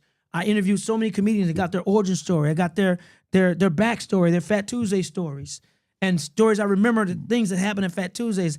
And when I came aboard, I gave it to Reggie, the binders. And he was like, "Wow, I've never been on a project in all my years that's been this well put together already." I was like, "This is important to me." I said, "This is important to me as far as like getting these stories out." And I never wanted it to be about me. I wanted to be about the comedians and the struggle and where they came from. And they kept saying, "Well, you need to be the protagonist," which means the guy everybody roots for. I'm like, "Well, no, it's not about me. I'm not worthy." And they were like, "No, we got to have something to ground it, and you are the story." So I gave in, it's like, because they know what they're doing. I didn't see that, right? But they saw it. So, Byron Phillips, another one who co-directed and co-produced it too. Byron was a beast too. So we should we look forward to the next one? Oh yeah, and several more. It's gonna have a bunch of babies. Yeah, Fat Tuesday's gonna be a whore, and it's gonna get pregnant every time an idea run up in it. It's gonna give birth to these little Fat Tuesdayettes. Fat Tuesdays will be a whore. That's what's up. Full throat whore. Full throat. Whore. Every time an idea run up into it, oh God. Every idea that run up into the Fat Tuesdays machine, Fat Tuesday gonna give birth to it. Bo, you can get slutted out, man. Go Bo did Fat Tuesday. Bo Peep did Fat Tuesdays. Yeah. Make sure you're a part of this. Can they hear him? No. Oh. They had that deep voice in the background. It sounded like he Okay. talking from Talking from the heavens. That's what he do. He just come in and start talking. Yeah. That's what Bo be talking like he from the heavens. All right. He don't look like it. Look like he been to hell 3 times and back. He don't look like he been to the heavens. Hey, guy. Maybe a stripper in Magic City named Heaven. That's the only heaven he been to. Hey, guy, I love you for Fat Tuesday, dog. That made me. I got on Martin Lawrence show from that. I got on did a 32 city tour with Magic Johnson from that. Yeah, Magic used to come. Yeah. Fat Tuesday gave you a platform. It didn't make you. Yeah. God made you. You made you better. I mean, you honed you, and Fat Tuesdays gave you to showcase what you did. Yeah. I got what ICM from your. ICM is an agency out in L.A. Yeah. For those who I don't know. signed with Russell Simmons, Stan Lathan, Brillstein, and Gray. Yeah, from your Bruce stage. Gray. Yeah. So Russell Simmons and Stan Lathan. Stan Lathan is Sanaa Lathan's dad, who directed every Def Comedy Jam there is, and so many other things. They formed a management group called Brillstein and Brillstein and Gray was already a management team, you know, and then one of the managers over there, one of the guys over there was co-producer on Def Comedy Jam. So then they formed a nigga division called SLBG. You know, once Def Jam was a success, they saw, man, we got these, you know, we got this over here doing its own separate thing. So let's start SLBG, which is Simmons, Lathan, Brillstein, and Gray. So the blacks and the Jews got together and created this this management agency. It wasn't an agency; it was that management agency that took us further on to the promised land. Wow. Yeah, and then so I'm sorry, Bo. No, I'm saying, man, that all happened because of your stage. For your letting comics go up and be seen, like you say. That all happened because you made that platform. Hey, man, but I ain't write none of your jokes. Now, and I used to always see Nick Cannon, because he was discovered there. I don't know what happened with the Trump shit. But Nick Cannon, you just always say, man, you made me. I owe you. I said, you don't owe me nothing. I didn't write none of your jokes. I didn't make one phone call on your behalf. I didn't sit at one meeting. I gave you a platform. You performed. Somebody saw you. Took advantage of it. Took advantage of it. God created that lane for you. I just built the pavement. It's like this. Fat Tuesdays was the carpool lane. Everybody who's came to Fat Tuesdays, who's gone on to greatness, even Bo, despite what popular belief is, everybody's going on to greatness, was going to get there anyway without Fat Tuesdays. Fat Tuesdays was just a carpool lane. They make them get there maybe a little bit quicker. Okay. Right. So, but they were going to get to their destiny anyway, period. Because they were already putting in the work. It just happened to be they put in the work before I even knew who they were. Fat Tuesdays happened. They performed. Somebody saw them. It's all God's plan for all of us. It's all calculated. Nothing new. So have you ever considered, or they've tried to bring you back into a room like that? Oh, absolutely. For years. And years. what's been your In fact, reservation? probably overthinking it. Okay. If when I say no weapons formed against you and you may be the weapon, sometimes I'm the weapon. Sometimes I overthink things. Okay. And like I'm outthink God. But it's I brought it back a few times, but on a bigger level. Like I've taken it on the road. I've done it in other cities.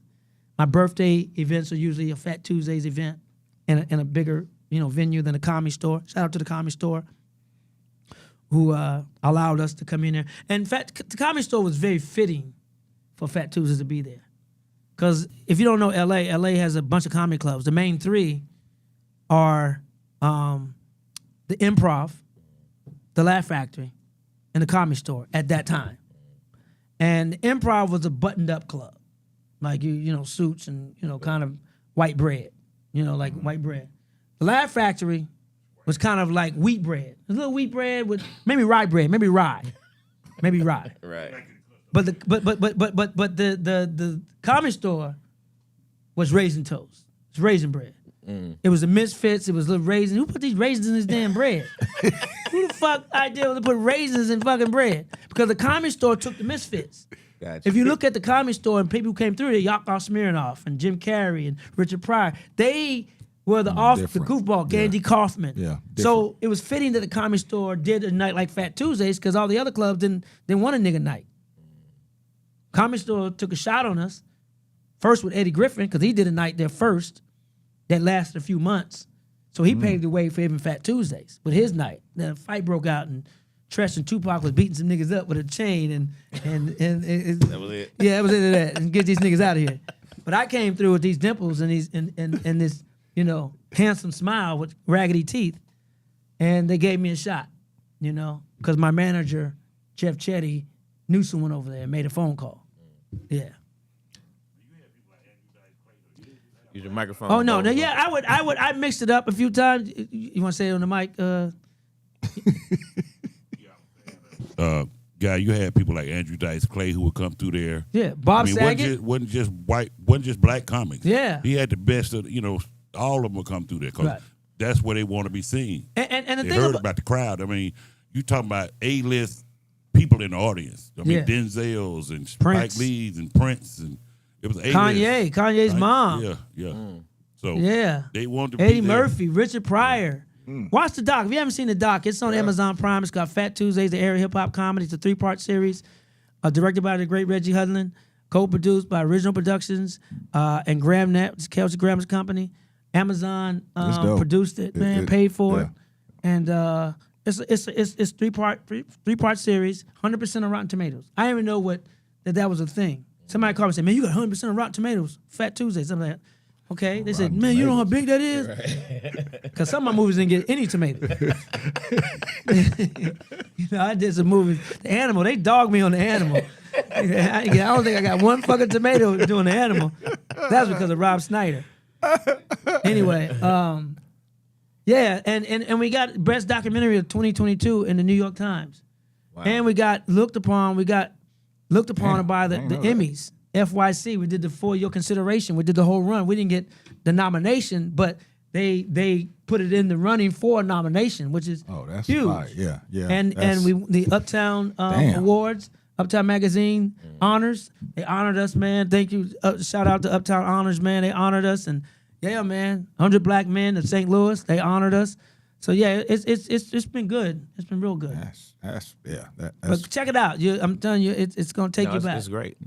It's absolutely phenomenal. And my man Cat Williams, he did his Club Shay Shay and said some things about it that wasn't exactly correct. I'm not gonna say he lied. He just misspoke because we talk about Kevin Hart. He said Kevin Hart, he said I did a beautiful documentary, but I lied in it. And he said, because we Kevin Hart been through there, Tiffany Haddish, is in my documentary, Steve Harvey and Cedric. And he was saying that they never performed there, which is true or not true. Cedric performed there a lot. And I posted video of Cedric being there in 1996 on stage at Fat Tuesdays. I posted the video. You know with Cedric, because he's a little bit smaller than he is now, but it had more hair. But that was Cedric. Right. That's Kevin Hart on stage at Fat Tuesdays. Kevin Hart talks about that he learned to navigate through Hollywood by coming to Fat Tuesdays. Tiffany Haddish, we said she was too young to get in. She never did Fat Tuesdays at the club. She did my bigger show, but she wasn't ready. And we talk about that. And so we said she came through. No, we did a whole segment on Tiffany Haddish coming up through the Laugh Factory. So he just kind of misspoke on that one because we never said she came through. She did Fat Tuesdays. Right. And then he said Steve Harvey. We never said Steve Harvey did Fat Tuesdays, but Steve Harvey was there. He did. Bernie Mac was there. My 30th birthday, I did a big Fat Tuesdays. They were there. And so I just had to post, the receipts that Right. And the only reason I did it wasn't no clap back, because, Cat's my guy still, man, Reason why because if I'm going to live in this documentary space, who's going to trust me with a documentary if I'm telling lies like that? Right. Facts. Who's going to trust me? That's right. And this is how I plan to eat once, when the lights go off on stage. And so I just had to come show receipts like, no, I need people to trust me with their stories. And so, that's why I only posted like, hey, but Cat got very loyal followers because they was in the comments killing me. They were like, even though I put a video of Cedric the Entertainer at Fat Tuesdays in 1996, they were like, oh, how you know he went? Well, we see the video. How we know he told jokes? Really? So I'm just introducing motherfuckers on stage. Now this ain't Cat. This is his followers, his lovely followers. And I put a picture of Kevin Hart on stage, and then pictures and a video of Kevin saying how you know that's real? Right. AI wasn't that popular a couple years ago. Right. Yeah. True story. So it's just, but you know, when you got followers like that, though, it's lovely. Yeah. Lovely. I don't, you know, I got some really good followers. You know, them followers willing to die for Cat. You know, that's love right there. That's something. It's Trump. It's Trump-like followers. Yeah, that's something. Yeah, man. But Cat used to come to Fat Tuesdays. Cat, I was talking to another comedian. She was like, I was there when Cat went up, and these two managers saw him and went and chased him down when he got off stage and managed him for a while. When Bo Peep said, you know, he got to do the Magic Johnson, Magic was there. And Magic, that was special to me because I'm a Laker fan because of Magic Johnson. But Magic was coming down there to see, he had a management agency. He was coming down to see Gary Owen. Gary Owen met his wife at ex-wife at Fat Tuesdays. Wow. So many things happen at Fat, and these stories, a lot of these stories are not in the documentary. Right. A lot of these stories we couldn't get to. A lot of these stories didn't fit the narrative. Got you. So there's a lot more meat left on the bone. It's like you got a tomahawk that you paid $300 for, and you just took that much off of it. Yeah. It's a lot more meat on this Fat Tuesday bone. Yeah. It's a lot more impregnation that need to come into Fat Tuesday. Look like Yeah, so. Fat Tuesday's gonna be a whore. Look like she about to get it. Open them legs, Fat Tuesday. Open them legs. Open that ass too if you need to. Fat. No, I'm just joking. like Went too she- far. Now, listen, Not me, Fat Tuesday. I have to ask you this because I'm sure we talked about it. Everybody always asks you this in regards to life. How was it being on that set, day in and day out? Unmatchable for the product. I mean, I've been on some great sets. Not get it twisted, but to be on there with legends, you know, who's already legends and on the way to be even, you know, on the way to be legends. I mean, these are guys I looked up to. You know, Eddie Murphy. You know, once I got into comedy and I started doing stand-up and started studying Eddie Murphy, crazy. Martin Lawrence. Because of Def Jam is the reason why I did stand-up. He was a host of Def Comedy Jam. You know, I was a PA on the Martin show. That's I crazy. mean, I was a PA on the Martin show. I went to delivering scripts That's crazy. with Martin, even though I guest starred on Martin too, but to be in a major motion picture with him. Bernie Mac. Me and Bernie Mac was on the Kings of Comedy Tour. I was the first host of the Kings of Comedy Tour in 1998. 97, 98. We started December 97 and then went into all of 98. So me and Bernie was together all the time because shooting the movie Life during the week and then going out on doing dates on the weekend. Oh, that's crazy. Anthony Anderson, me and Anthony Anderson had worked together before already, doing movies, and I'd see him in the club, and you know, when he first started doing stand-up. Miguel Nunez, you know, Miguel. I was on a show called Good News, right? Listen to the UPN names, show. man. Miguel was on Sparks, Sparks, and Sparks, another UPN show, and their stage was right next door to ours. So we come each other, him, Terrence Howard, Robin Givens, Kim Whitley, Arif Kinchin. You know, we're all, I go on their set to hang out with them a lot. You know, shout out to James Avery, rest in peace. You know, so you know we would all hang out. So you know, Anthony Anderson and Miguel, and I worked with them before. You know, Eddie Murphy used to come to Fat Tuesday, so that was a what? Eddie Murphy? I know, right? So you know, it was cool because the chemistry was great. If you seen the movie, chemistry was awesome. Oh man, come Then on. you add in the other talented cast. Like I said, bro, it was just, I still look at it and I still find stuff. We was talking about it earlier. I'm looking at people in the background and looking at their facial expressions. Yeah, man. You don't even recognize that. You're usually looking at the person that's speaking. But I'm looking at Anthony Anderson in the background making a certain movement or Yeah. something like it's crazy how much stuff you miss and Yeah. then you go back. That scene where Miguel Nunez, when something happened, Miguel dropped the water, but Bruh. I mean, some of that stuff ain't scripted. When you get, and I say this all the time, people probably tired of hearing me say this. When you create an environment for people, for creators to create and bring their ideas to that character, you create that type of geniusness. And Eddie Murphy created that environment. Day one. Told the director, let him go. Let him go. And I'm telling you, it's like and if so many people would quit trying to control everything and let people be people, quit being intimidated, quit being a little bitch, and let people grow. Let them flow. Because you all going. Is Jerry Seinfeld, was he the most talented actor on Seinfeld? No. But he surrounded himself by a talented cast that made him even better. Right. As a matter of fact, I think him not being the most talented actor is what made him stand out so much in Yeah, that show. he was smart. He's like, okay, these are seasoned. I'm a seasoned comedian, but these are seasoned actors. Sure. I'm gonna sit back and ride this motherfucking gravy train. Right. Now he was a very important part of it. He was the glue. But you gotta accept being the glue. If you ain't the funniest, hey, be self-aware. That's the problem with the world today. A lot of people aren't self-aware. That's what we talked about earlier about the A-list and the A-list. A-list and an A-list. Right. A lot of these so-called celebrities aren't self-aware. Then look at yourself. You know exactly you ain't who you think you are, motherfucker. You know when you look in the mirror in the morning and you woke up and that shit you did last night, you know that ain't you. You know that ain't you. Quit acting like you motherfucking all that. You a child of God just like I am. Yeah. Period. That's what's up. That's Quit what's up. fronting. Fake it till you make it. And that's what it is. When they say fake it till you make it, my definition is people don't change. I'm going to rephrase that. People don't change. Alcohol and success brings out who you really are. People get successful and who they really are come out. Absolutely. So you faking like you humble. You faking like you nice. And then once you get to where you don't feel like you need anybody anymore, Here it comes. then that's the make it part. And that's when Dang. your real self comes out. I agree. That's who you really were in the first fucking place. I agree with that. So when they fake it till you make it, in my definition is like, that ain't who you really are. You faking it, and once you made it and you forget where you came from, Explains a lot. yeah.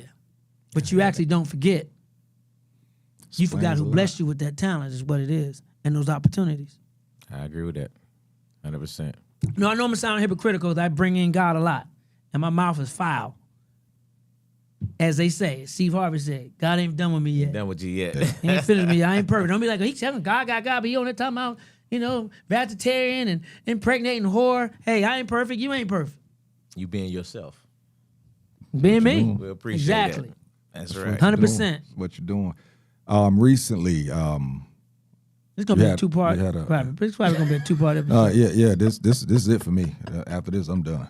But recently, you had. I mean, I can go on forever. I don't give I a know fuck. you can. That's why I want to get this one in, so I get the hell up out of here. Tonight at Nova the Nova. Kitchen and Cocktails. Yes, comedy, conversation, and cocktails. That's right. It's an industry event. I mean, you don't have to be in the industry to come. Just come and soak up some of this knowledge from this actors and comedians and writers and producers are going to be there. Love to see you in the house. And then this weekend, Helium Comedy Club in Alpharetta. My first time there. I've done all the other clubs in Atlanta.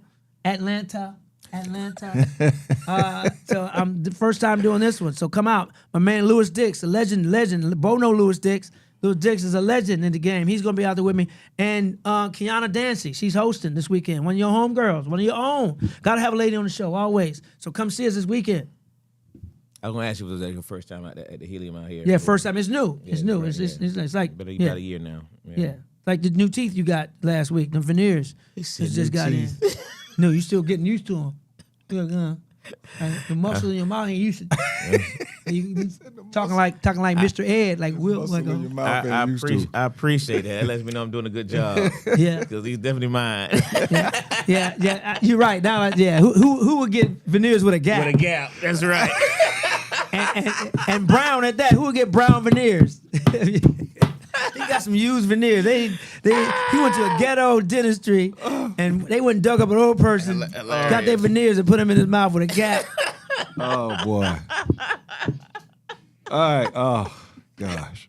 Last thing, man. You recently had you mentioned it earlier in regards to you had a medical scare Yeah, recently. that's why the cigar sitting in front of me. I ain't do. But go ahead. Yeah, and I know you mentioned Tony Tone a couple of times because he was actually the person Yeah. that actually looked out Yeah. because you had the medical scare. So Yeah, go ahead and talk about that a little bit. and, had a you know, where pulmonary you at. embolism in my heart, this big, size of a crab cake, and that's a blood clot. For those who don't know what it was, I knew what the blood clot was. I didn't know what the pulmonary embolism was, so I found out that day. Yeah, I bet you did. But yeah, I almost died August, and it was 2 weeks after my mom had died.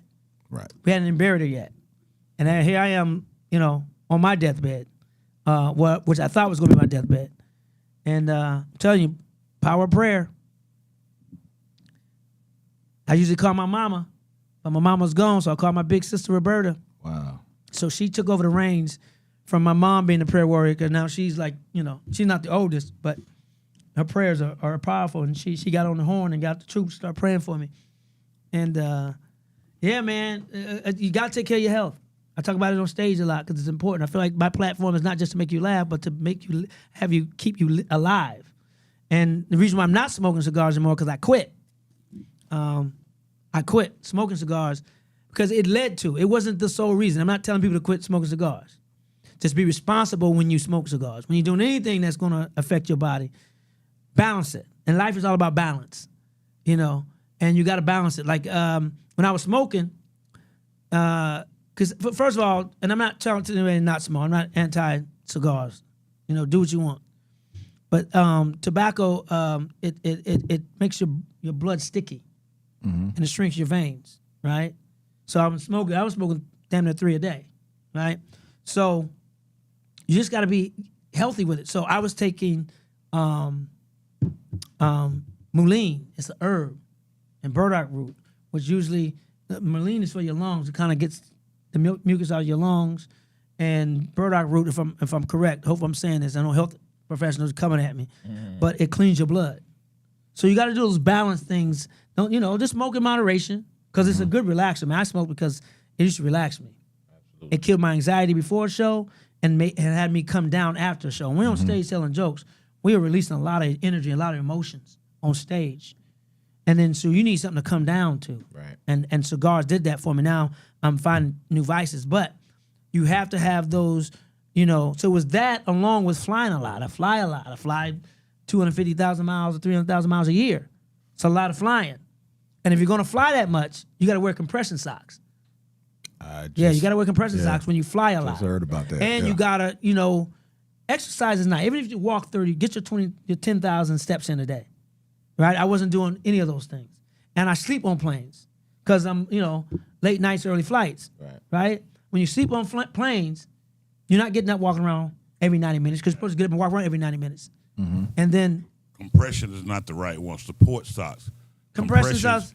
Yeah, he's right. Support it's a support above the calf. Oh, okay. Yeah, My above the doctor calf. told me compression socks. Well, That's what I got. Yeah. That's what I got. Whatever they call. Yeah. Them. These Right. motherfuckers. Support.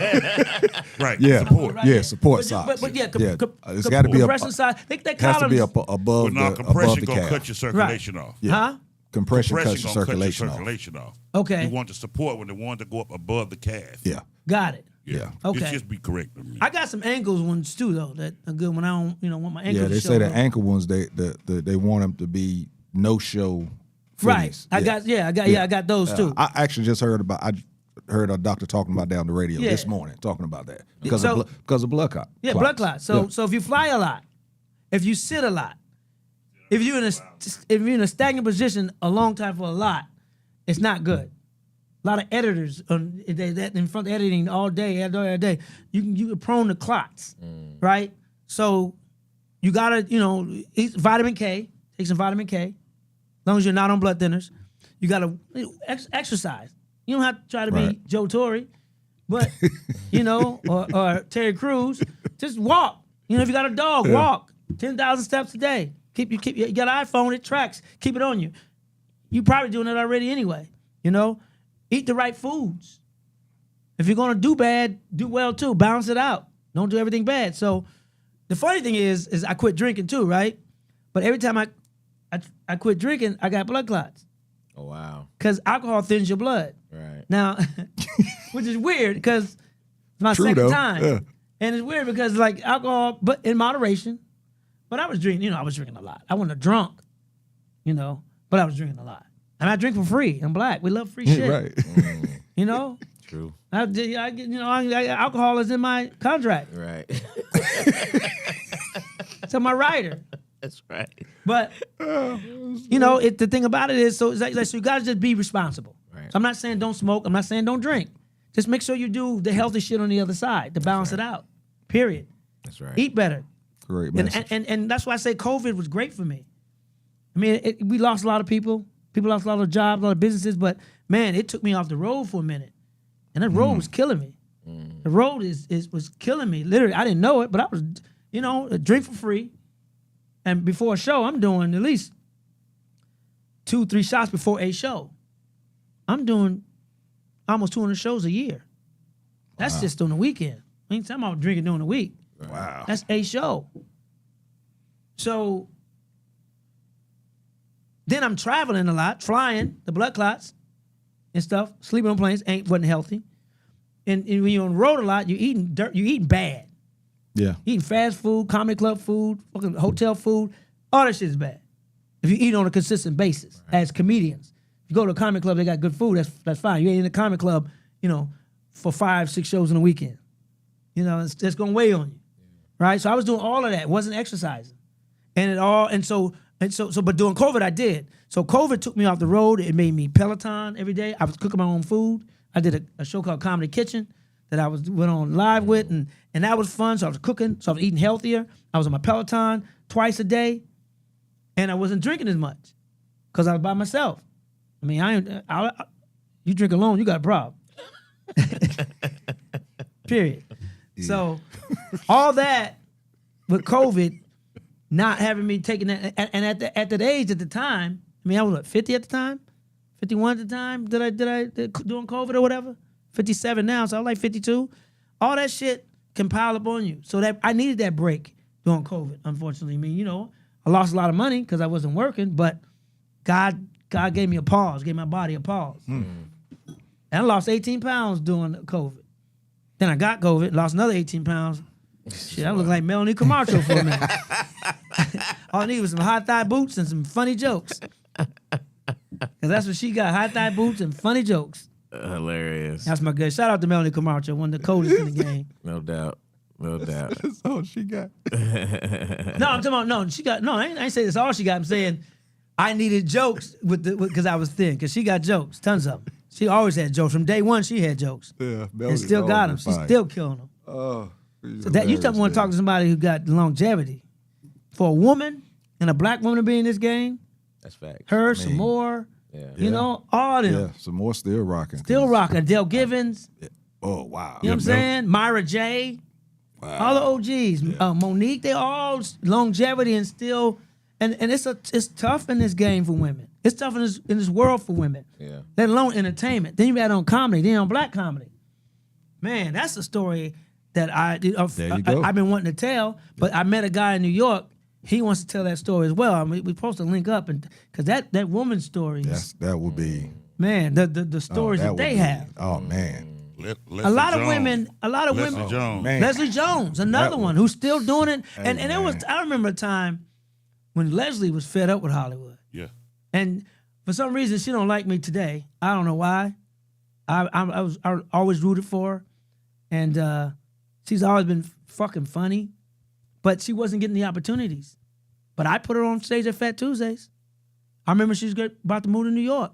And she asked me to do Fat Tuesdays one last time before she moved. And I got the video you see on in the documentary is Leslie on stage one of the last times, before she moved to New York. And then she went to New York and man, she got on SNL and just took off. New York will make you a stronger comic. And she was smart enough to do that. And she went out there. And she wasn't getting the opportunities in LA. Now, she can't, she more. Calling the shots. She can call her own shots. Yeah. She can't lose right now. Yeah. And I remember a conversation we had before she left. She was like, I'm done. Like, I remember being in my garage talking to her. I said, just patience. Patience. It's gonna happen. And you're that talented, and you stay in the game long enough, you're gonna get your opportunities. Now, when those opportunities come, you have to make them work. God took you there. That's right. You got to put in the work to stay there. And I've had some opportunities that I've blown on some ideas that I had that I didn't move on, that somebody else did.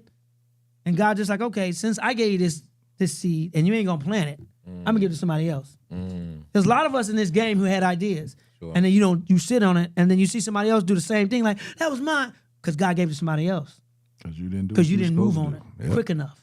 That's why I hope you and Buddy get together so y'all can get that woman's story out there, man. I think. Yeah, man. I think that would be. Yeah, that was actually was going to be a segment in the Fat Tuesday documentary, and we touched on it a little bit, and but for time we had to cut some of it out. I had to cut some of my stuff out. When you're doing a documentary and you're doing a story, a movie, anything, you're gonna have to cut some stuff out. You can't tell everything. That's why when you're too close to it, Yeah, I can see you that. need somebody else to tell you no and make it flow. That's a fact. I've been cut out of many things. Yeah, somebody cut you out of the closet because the pants you got on, that shirt. You got to show the people your pants again, man. Some people join late and seen them Sunday football home field pants you got on. I had to clean it up because I said cut out the closet. I didn't want people to think that you was, Appreciate that. I forgot I'm in Atlanta. And you say closet, and then we ain't talking about that closet. That's okay. You okay with what you do in your closet. It's all good. I ain't judging. Back in But I want to clear that up. Yeah, I want people out there, Appreciate you clearing that one up. Yes, with the loose knot. What you doing? I How heard you got cut out the closet. How excited are you about the different platforms that you're seeing some of your fellow comedians get into? I see a lot of podcast space and all that stuff. Whenever a comedian, man, gets a TV show, gets a movie, gets a podcast, man, that's a win for comedians. Especially when they book dramatic roles, get on a radio show, as their show or a co-host or whatever, right, or a talk show. Man, that's a win for comedians, period. Because we're not the low man on a totem pole. We the cement in the ground holding that motherfucker up. Because whenever they need something, they call on a comedian. Radio co-host. Game show host. Because we know how to fill that dead air. right. We're intelligent, we're smart, we're quick. We know how to keep it moving. Professional journalists and stuff know how to do it too. That's a gift. And some of them just don't do stand-up. Oh, We were talking about Rich Eisen. I came in and you had Rich Eisen on TV. And Rich Eisen, I used to do the NFL Network when he was over there, and he told me he used to do stand-up. And you can tell he used to do stand-up because of his timing and his but it don't always have to lead to on stage. That's because you're funny don't mean you have to do stand-up. You can be a writer. You can be a journalist. And when I mean writer, scripts, books, columns, and if there's newspapers anymore, but writers, you still have that gift of comedy. The stage may not be your thing. Some people just have great ideas and great bounce off. Buddy Lewis, great idea. They may not be for the stage, but they can. No, I'm joking. James Hanna, rest in peace, from Chicago, was a very good writer. His stage presence could have used a little work, but he was funny as fuck. He helped me with a bunch of roast I was doing. He gave me I paid him too for a bunch of jokes he gave me. Wrote for Steve Harvey, yeah. He was a great writer. Me, Guy Torrey, wrote with Martin. I wrote an episode of Martin. I wrote, yeah. You talking about Bentley Evans? Bentley, my guy. He got his own studio now. Bentley did stand up for a minute. When Martin was like, man, they gave me my own TV show. Come fuck with me on this TV show. And that's what Bentley and Martin hooked up. That's dope. But yeah, I wrote an episode on Martin. Romantic Weekend.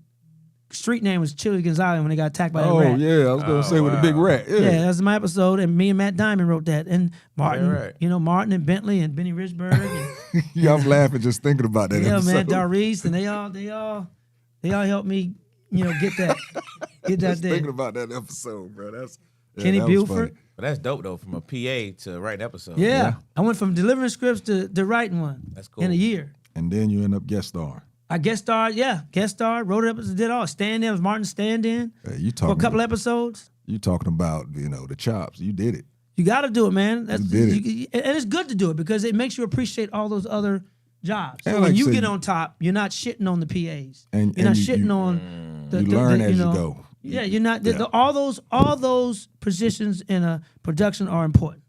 Make hair and makeup, grips, production assistants, all those positions. I remember doing a movie called Ride. We shot in Jacksonville, Florida.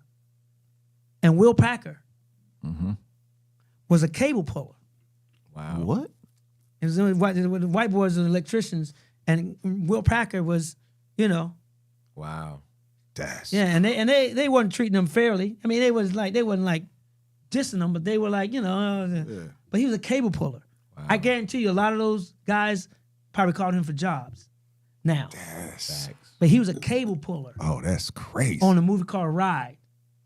Wow. With Cedric, John Witherspoon. It was Melissa D'Souza, Krusty Lip, Malik Yoba, D'Artagnan Edmonds, Sticky Fingers, Fredro Starr, Sun C. Wow, that's crazy. Man, Kelly Williams, what's her name? Adalis Leon, Downtown Julie Brown, Luke. Yeah, you went way back. Yeah, man, Anthony Julie Brown. Anthony Williams. You went way back with that one. Oh man, yeah, man. Millicent Shelton, director. She directed it. Hudlin Brothers produced it.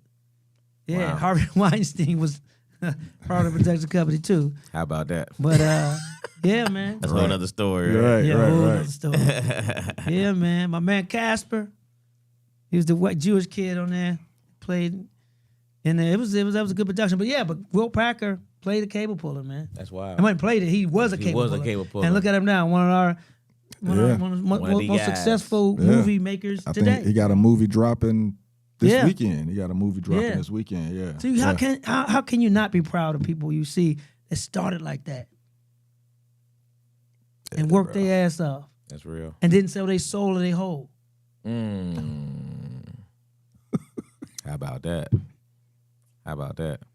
You follow you follow. I ain't even think of it. So little. God. I mean, because they're going to right. How are we going to ask for something from you? Yeah, you're right. You either going to give up control, your whole, or your soul. Yeah. And I'll give up control a little bit because they want to control stuff. You know, you're going to give your idea. It ain't going to be 100% your idea later. They're going to come in and that's giving up control. I'll give you that. But the whole and the soul are non-negotiable. Non-negotiable. Non-negotiable. And those you did it, hey, that's you. You pick and choose. I'm not here to judge. Wow. But you're going to give up one of them O's. Control, your soul, or your whole. You pick and choose what whole. What O you want to give up? What O you want to give up.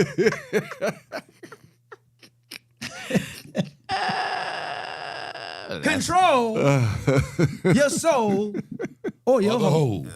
Some of them gave up all three. Some gave all three. Hey man, That's a trifecta. hey, that's a Not song. to be confused with tripolar. That's a song right there.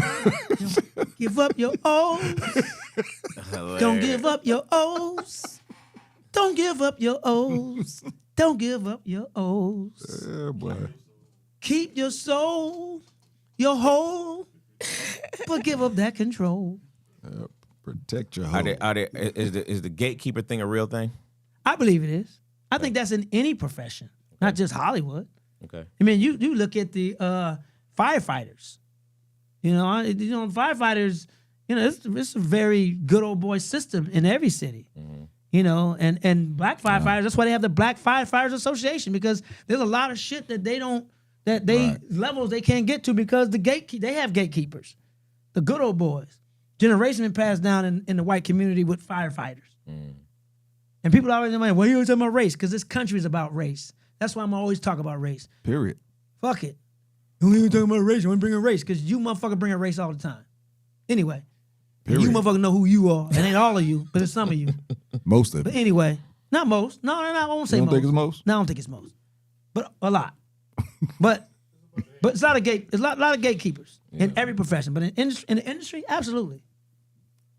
Absolutely. That's where your O's come in.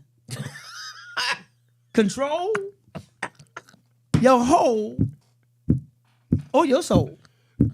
And the gatekeepers are the one who's trying to get in one of them all. One of them. Trying to get in one of them. Two things you shouldn't give up. Control and them donut holes. The donut holes are good. The donut holes. I fuck with them donut holes. I love them hoes. Them donut hoes, Intamins, was it Intamins? Them donut hoes. Dunkin' them donut hoes, I fuck with them hoes. Right.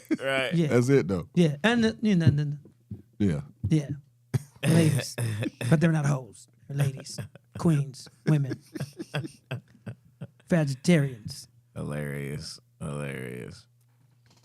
Okay. Hey, man. All right. we didn't went all around. I the know, well, yeah. I know. What time is it even? We talked about it. We was like, yeah, man, we're going to get a good 30, 45 minutes in. What we rolling on? I 2 know, hours man. now?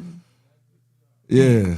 And I try not to repeat anything I've done on other shows, too. So it may have a different point of view, may some of the same topics, but I try not to be repetitive. And we know. appreciate it. So give y'all. You I had so much original stuff today. I'm pretty sure you didn't repeat some of this stuff you were saying. Yeah. Hey man, I let God flow, man. Yeah. And whatever comes out, comes out. There you go again. I'm not, but I let him flow. But that's in the true sense of the word. Right. I let God flow, man. Sometimes, like I said, sometimes you let no weapons against you prosper, but sometimes we the weapon. You your own weapon. Facts. And a lot of people out there, a lot of people in the industry who shoot themselves in the foot, scared of success. And some of it rightly scared because it's what they see. What it does to some people. And maybe that's why. Sometimes they don't want to give up that control or their soul. I can see it. Or their whole. Yeah. And you get afraid of that. But if you go in with God and stay rooted in that, you don't have to worry about that. Yeah. Yeah, brother. You've How you dropped feel about some this gems. current political atmosphere we in before we finish up? Man, we are fucked. Right now, no Vaseline, no KY, no Astroglide. Some folks give their soul and man, the whole. this administration went up in us, man. They went up in us. We gave up the whole. We ain't give it up. Man, They took it. the United States and gave up the whole, man. we are whores right now. We are straight whores. Yeah, we tried to pimp. Gas prices, Yeah. war. Man, come on. Yeah. Goods, services, the goods and services that went up. Flights, man. I'm back. I'm on Spirit now. The flight's so high now. I'm flying Spirit now, man. It's like I didn't think I ever. Only Spirit I thought I'd catch was the Holy Spirit. Wait, these gas prices went up for the airlines. Yeah, I'm on that other Spirit right now, man. You're right about that. Yeah. Now I'll never give up my American Airlines, even though. Anyway, I'll never give up my American Airlines. Got too many miles invested in American Airlines. Yeah, that's a West Coast thing. Well, yeah. Yes. Yeah, I know I'm in Atlanta, but Delta. Yeah, I ain't been in some Deltas a few times. That's a flight I love. I ain't mind taking a Delta flight. Yeah, those some good flights. Some good So flights. guys, before you leave, man, I know you're a big sports guy. Your Lakers are, and I rode with the Lakers too. So You've been running with the Lakers for a long time. I can tell by the Lionel Jefferson haircut you got right about now. You've been running with the Lakers since the Jeffersons, niggas. Lionel Jefferson. The first Lionel Jefferson too, because the second one, because the first one, you the first Lionel Jefferson. That's Apollo Creed, like right there. You that nigga on what was the guitar player on Blues Brothers, the one in the restaurant? Oh, the one? Yeah. He just passed away not too long ago too. You got that. You got that Craig Robinson on top of your head, right? The right, one bro, that was about working now. in the restaurant. Yeah. You got that afro, that TWA, that teeny weeny afro. Talking about West Coast Airlines. You got that TWA, that teeny weeny afro. You got that 1999 Stephen A. Smith. 1999. When Stephen A. had the little Florida Evans. You got the Florida Evans. Oh, God. That's the Florida Evans now. Damn. No. Oh man. He went rapid fire right now. Man. That's a natural. That natural came with reefer. You got a bag of reefer. When came with a bag of reefer. Not weed. Reefer. Not And some none of eagle that crazy stamps, a book stuff. of eagle stamps. Reefer. Oh.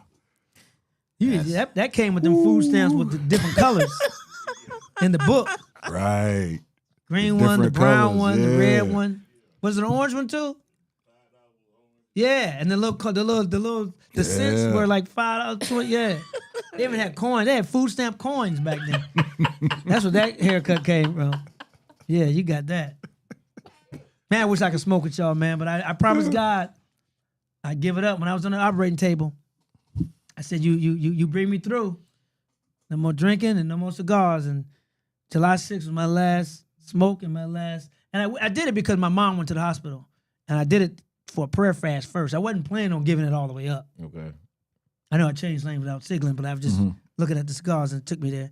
But yeah, man, I wasn't planning on giving it up for good, just as a prayer fast.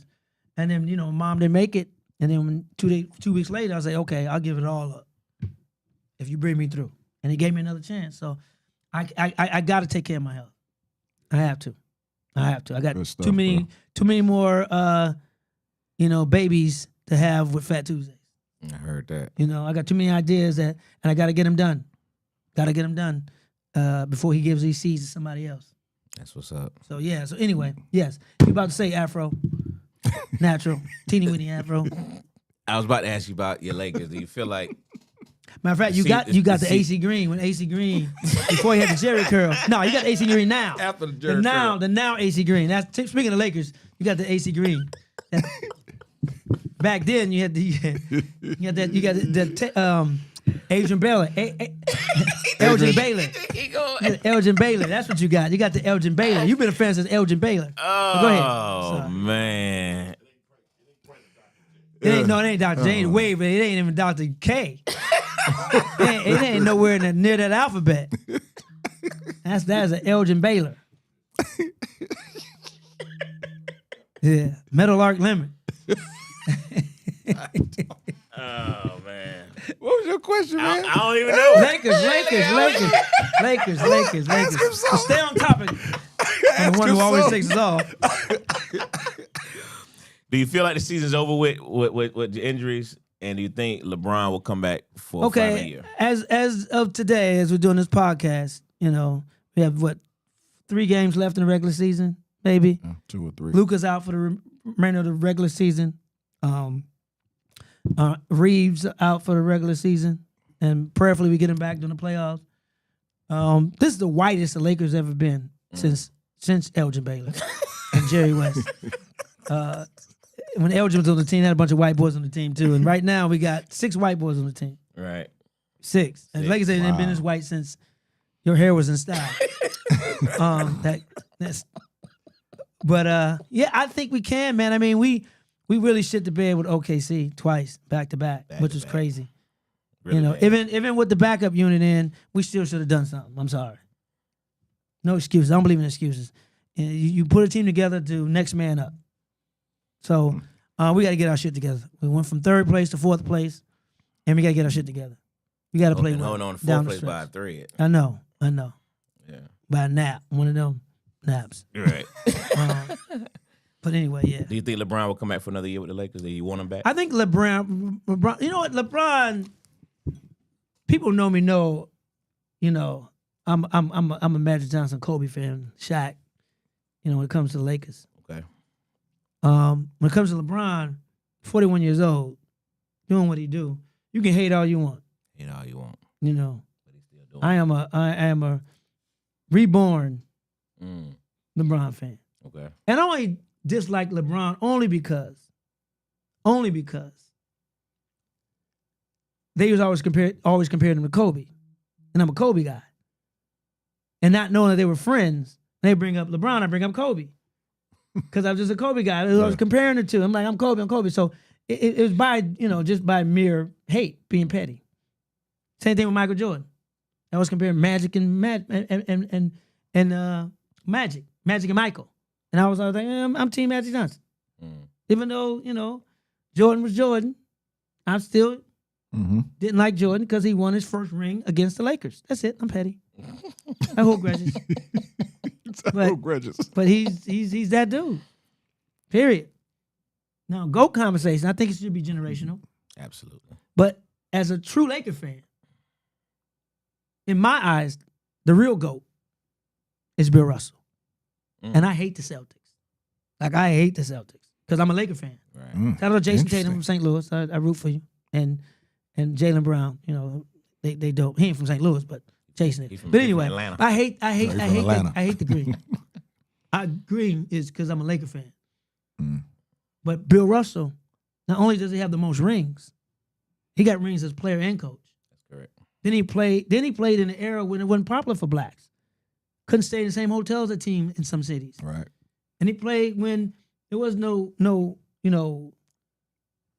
he played in them little come fuck me shorts, them little tight ass shorts they play in, them little satin ass shorts, and some Chuck Taylors. Yeah. And he's go, come on, man. bro. And they wouldn't let him dunk. And we'll let him dunk. So Hey, bro, Bill Russell, to me, should be the GOAT. I mean, it's generational, yeah. I'll get in that discussion another time. But, I mean, this man played under extreme conditions. Didn't know if he was going to live the next day. Very From his racist time. own fans not even calling him the N-word and all that shit. And he still bust their ass. Sure. So, It's a great and argument. stood up for civil Right. rights. Absolutely. Come on, man. For a Laker fan to say that Bill Russell is the GOAT, Yeah. There's a lot. case closed. Shut your mouth. There's a lot for sure. But with that being said, you like to see LeBron one more year. Yeah, why not? Run it back. Run it back. Run it back. With the injuries, it's like you're never going. Because for 41 years old to play at the level he's playing at, Yeah. I mean, come on. Yeah. Come on. I agree. I mean, you can hate all you want. And I had my share of LeBron hate for petty reasons. But come on, Facts man. is facts. 41 doing that. Come on, man. Yeah, especially if he's Playing at a high level. No, he's not just out there. Yeah. That's facts. Yeah. Playing. Yeah. I wanted to find some hate. Couldn't find it. I'm looking everywhere for it. Okay. He's not a fan of mine, but I'm a reformed That's right. LeBron fan. Understood. He put that Understood. jersey on. Boy, that's terrible. You gave Frank so much ammunition on me today. Amen. Yeah, dog. Frank just said, I can, Oh, yeah. He Frank said he's recording yeah, this. Yeah, he said he got it all. He said, metal on limit. Oh, yeah. We got a whole lot for low now. he got a whole That's lot. terrible. He got a whole lot. Oh, yeah, when we do the show Tuesday, we gonna hear about that all day. Oh, man. But one more time, man. Guy Torrey going to be a comedy conversation tonight at Nova Kitchen and Cocktails, 850 Georgia, 138 Come on out. Stockbridge, Georgia. Doors open at 5 o'clock. They're going to be there for a while. He got a gang of comedians Coming through. Yeah, we're gonna share our knowledge and our wisdom of the game, period. Not just stand-up, but for you new stand-ups that's maybe watching this, come get some gems. I root for y'all. Y'all in the same game that I am. I don't, social medians. Come on out. And that's a Bob Sumner term. That's shout out to Bob Sumner. He created that. Social media. Well, he's the first one I heard say it. Interesting. Social medians. I like come on that. out and get some of this game. Get some of this, Prayers again going up for Bob. For Yeah. sure. Yeah, a little under the weather right now, but we're praying for Bob. Absolutely. Absolutely. And then Friday, Saturday is going to be a Helium 5 shows. Alpharetta. I don't think I've ever been out to Alpharetta. You probably won't be back. Yeah. Outside the show. Lot of us don't go out there. Really? Yeah, don't go out there much. Well, that's good intel. That's good intel. Yeah. But they're going to come out this weekend, though. They come out this Yeah, weekend they to come see out. Guy Torrey. Yeah. Saturday, Sunday, not Friday. Yeah, Saturday, Sunday. they ain't worried about the cars being broken into out there. Come on, man. Don't scare people away now. They No, not. you said That's what they're I'm not saying. worried about They it. They're not worried not, about no. it. Oh, Oh. okay. Yeah, they're good out there. Yeah, they're good out there. So I get a good mixed audience. Yeah. Oh yeah. Oh, good. Oh yeah. Yeah, good. Shoot, you could probably I walk do in my red Walmart state- and I do leave my your red window state down out there. material. Your red state material. Come on out, MAGA. If you got thick skin, come on out, MAGA. Most of y'all don't have thick skin. You got thick skin, come on out. It's gonna be some good stuff. That's good. Yeah. Okay. Like I said, it's gonna be a mixed crowd out Hey. there. It's a Yeah. good crowd. Some of you Republicans. Yeah, gonna be a good crowd out there. You got- Some of you Yeah. Republicans who ain't in that tax bracket, and you know, black Republicans, I'm with all day. I got you. But the Republicans I ain't with. Yeah, that's gonna be. I know a pretty lot of black good. Republicans, and they in it. We know they're not MAGA, Right. but they're Republicans. The Republican. I ain't mad at that. And not mad at But the all. Republicans, Different story. different story. Different story. Big difference. Different story. Fat Tuesday I hope y'all ain't documentary. losing sponsors because y'all got MAGA sponsors. I want to ruin it for y'all. Hey, Doing this shit out of we would have been random off if we did. Yeah, long time ago. I just tell the truth, the whole truth, nothing but the truth. Nothing but the Straight, no truth. chase. There it is. Raw. No Astroglide. No Vaseline. Astroglide. Wow. He said, It's gonna be a fool party. Bring your comedy bathing suit. It's gonna be a fool party. Fool with an F. A fool party.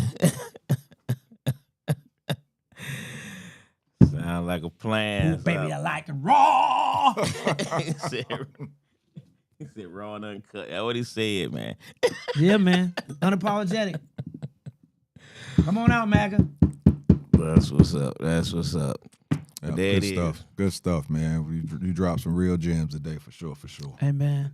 Now I need to go to the gym. Appreciate you coming through. I'm trying to work. You know, I got 30 days before my May 9th show in LA at downtown at the Upstairs Comedy Club. Netflix is a joke. It's gonna be epic.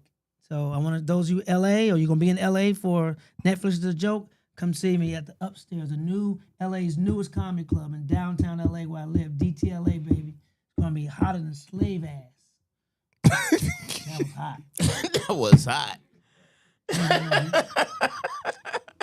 Out in them cotton fields, all that cotton around them, turn the heat up. Balls sticking to their leg like baked chicken in an ungreased pan. Hey, man.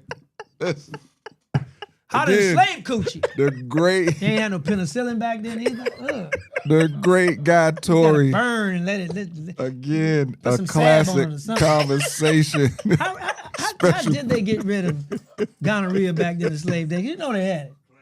Because your master used to sleep with the slave women. Yeah. And you know master gave them, Absolutely. right? And then Timbuk had to come behind master, and now they all burning. Burning like a That's crazy. They all pissing spicy guacamole. They all pissing wasabi. That's a great question. That is a great question. Yeah. Like I say, is What was they the died ancient with the African clap. remedy for gonorrhea back then? Right, because I guarantee you, Right? That red dirt? we guarantee you something was figured out. You know, 'cause we'll Massa figure was- some shit out. Unfortunately, Massa was sexually assaulting our women. Absolutely. And Absolutely. some of the men too. Probably so. Yeah. They was, a lot of those slave masters was, Somebody figured something out. yeah. You know, like you said, that's what I heard. You know, that's what buck breaking was. When they used to find the biggest slave to run up in front of everybody. To, like, you cut off the head, the rest to follow. That's what I heard where motherfucker came. Well, that was a different one. Motherfucker came from somewhere, but that was slavery though. They have the son sleep with his mom. They blindfold them both, and because they was trying to get a good breed, and they have the son fuck the mother, and that's where motherfucker came from. God damn. Yeah, motherfucker. Huh? Yeah, motherfucker. He kept it alive. Motherfucker came from that. They was dumb. Well, we gonna keep a good. They didn't know the motherfuckers gonna come Out wrong. There were a couple of chromosomes like can't get right. They didn't know they gonna get it can't get right. But that's later. We're gonna keeping the good ones, the bloodline strong. And this had a son fucked them up. As I was now saying, you gotta can't get right. Now you gotta get Classic Conversations with JT and Yeah, Love. that's gonna be a classic episode. A is it ever. special presentation with Guy Tory. But I can't wait to see. Oh, this is crazy. I can't wait to see the Bo Peep Corey Holcomb episode. I want to see that comedy show. I want to be at the comedy show. I want to be in the ring. Hey man. I want to be the. I want to see that sparring. Hey man. No, I don't. I don't want to see my brothers fight like that. I love both of them cats, man. Corey Holcomb pull up in this parking lot. It's gonna be a problem. Man, I hope not, man. Them my cats, man. They've made up though. They've I don't know if made up is the right word, but they've spoken together and squashed the beef. I hope him and Christina Payne. I hope they squash that That's beef. a I don't whole want to see my other people ballgame. fight. Right. Man. Yeah. Right. I don't want to see my people fight like that, man. Our jobs is to bring laughter to the world, not to create, not to create drama, unless you're gonna make jokes about it. Right. That's why I just talked about Corey Holcomb and Bo Peep. No, it's funny because I would have never put them two together to be beefing. Especially at this stage. Yeah. Well, we are comedians. We're competitive and we're dark on the inside. Sometimes our dark side overtakes our It spirit. does overtake sometimes, right? Yeah. But anyway, Hilarious. Oh, that's appreciate y'all having me on the show. I know I've talked enough. People probably tired of watching. appreciate you coming But through. it's all good. Nah, this has been dope, man. Yes, sir. Yes, It's been sir. dope, man. Guy Torrey's been in the building, man. We've had an absolute ball. Classic Conversations, man. He's gonna be Fat Tuesday. Fat Make sure Tuesdays. if you haven't seen the documentary, Amazon you Prime gotta and on watch it. Freevee. I think it's still on Freevee. Absolutely. Yeah, some of your greatest comedians are in it, or we talk about some of them in there in a good way. It's not a dark documentary. It's a fun-loving, uplifting documentary. We don't need any more darkness in this world right now. Yeah, facts. None. But it covers a historical time in comedy, man. Comedy was really comedy back then. Yeah. And it came after his haircut. That style. His haircut predates that whole era. It's okay. You know, I can't roast with a comedian, so I won't even try. All right, don't even go back. Just let it happen.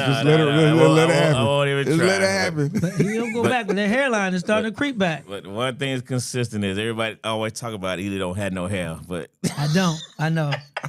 I don't. That's why I'm jealous of your follicles. that's all I always say about it.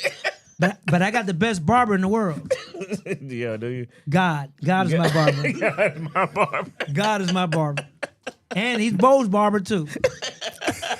He's like your barber too.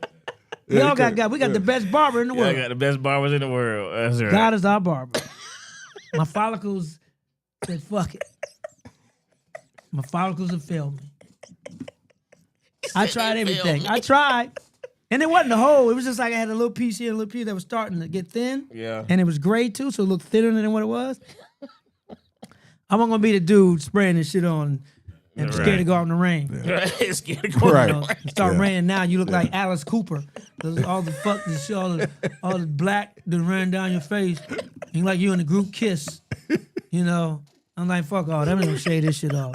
But the problem is though is now you got to dictate what you wear by what hat go with what you wear now, because that gonna cover it up. Like, God damn, I can't wear this because I gotta wear that hat. I don't have that color hat to wear with that. You gotta change your whole wardrobe when you go bald when you ain't ready to embrace it yet. I wasn't ready. I'm still, a little bit, Yeah, you hold it. You don't know. I gotta find a hat to wear with this. You be in church, and you gotta take your hat off. Be at the table eating. But you sitting the hat on, everybody looks like, nigga, take your hat off in church. Like, nigga, you don't see what's under here. Y'all can cuss me all day long. Just pray for me. Just pray for me. Yeah. That's why I cut it off. I said, man, I got tired of fighting it. Got tired of fighting it, man. You know? Oh man. It's rough. It saved me $600 a month, though. How about that? Robert come to the house, that's $600. That's $100, $150 each trip. Yeah, barber. Cool. I got the little skull thing. Yeah. Boom, done. Them barbers is making that money right now, bro. Barbers making that money. Because during COVID, they were locked out of their shops. Yeah, making that So money. they had to right make now. house calls. Boy, They making that money. They made up for it. Yeah, they getting it, bro. Or putting fake It is hair, the little real fake hair they profession. put in it. Sometimes they put There the you spray the go. fake hair. That could be a dead person hair. You don't know what hair you got in your motherfucking head. Them hair follicles, them little dead hair, they got spirits in them. They got spirits in You them. got spirits in them, man. Every part of somebody's body got spirits in it. Now I got somebody else's DNA in my motherfucking head. I don't want nobody DNA in my head. Got some other dude hair on your head. No, just cut it off, man. Just go with God. Let God flow. God say your hairline gone. God's got a gripe, and my gripe was with my follicles. If it ain't right, God's got a gripe, and it wasn't right what I was doing. So I cut off my follicles. I had to cut it off. If it ain't right, God got a gripe. If I ain't, yeah. Oh man. All right. He said, "Oh, man, I don't know how we button up try this again." show. We over like my hairline. Deuces. Yeah, man. we telling the people they need to get the Stockbridge. You got to get the Stockbridge. I gotta get Shoot. yeah. I flew in and came straight here, so this is like 4 or 5 states of funk on me. I ain't brushed my teeth yet. I ain't doing the water on my scrotum. I came straight off the flight. We out. Classic Konversation And with coach JT too, I and get my upgrade, so I'm a little angry. I'm angry. out. I'm an angry elf when I'm not in first class. I bought my ticket at the last minute. They got some Q thing going on here. The Q's here for some sundresses and whatever. sundresses and There's something. a Q's on my flight. something, It's hard to walk past them niggas in first class and going back to coach. It's hard. I'm back there with the commoners. I was a commoner. I'm back here with these goddamn peasants. What you got? An RC? What is was it? it? What'd you call it? CR. Surregular. Yeah, I was Surregular. very surregular today. I'm surregular. Actually, I got the credits, look, but I'm you regular as a You were motherfucker. regular today. Nigga, I'm back there. I hate coach, man. Back there with the fucking commoners. white women walking into the lavatory with no shoes and socks on. Not nasty fucking lavatory floor is. You got no socks and shoes on, all the piss and feces on the floor. Boy. People in the white, they taking their feet off. You in bulkhead, they take the shoes and socks and put it on the wall. Fucking toenails look like balled up money. Look like they took the dollar bills and put it on for their toenails. Fungus ass feet. Hey, Dwayne, cut this feed, man. Now I got this coffee. It's the coffee. It's the coffee. It's the coffee.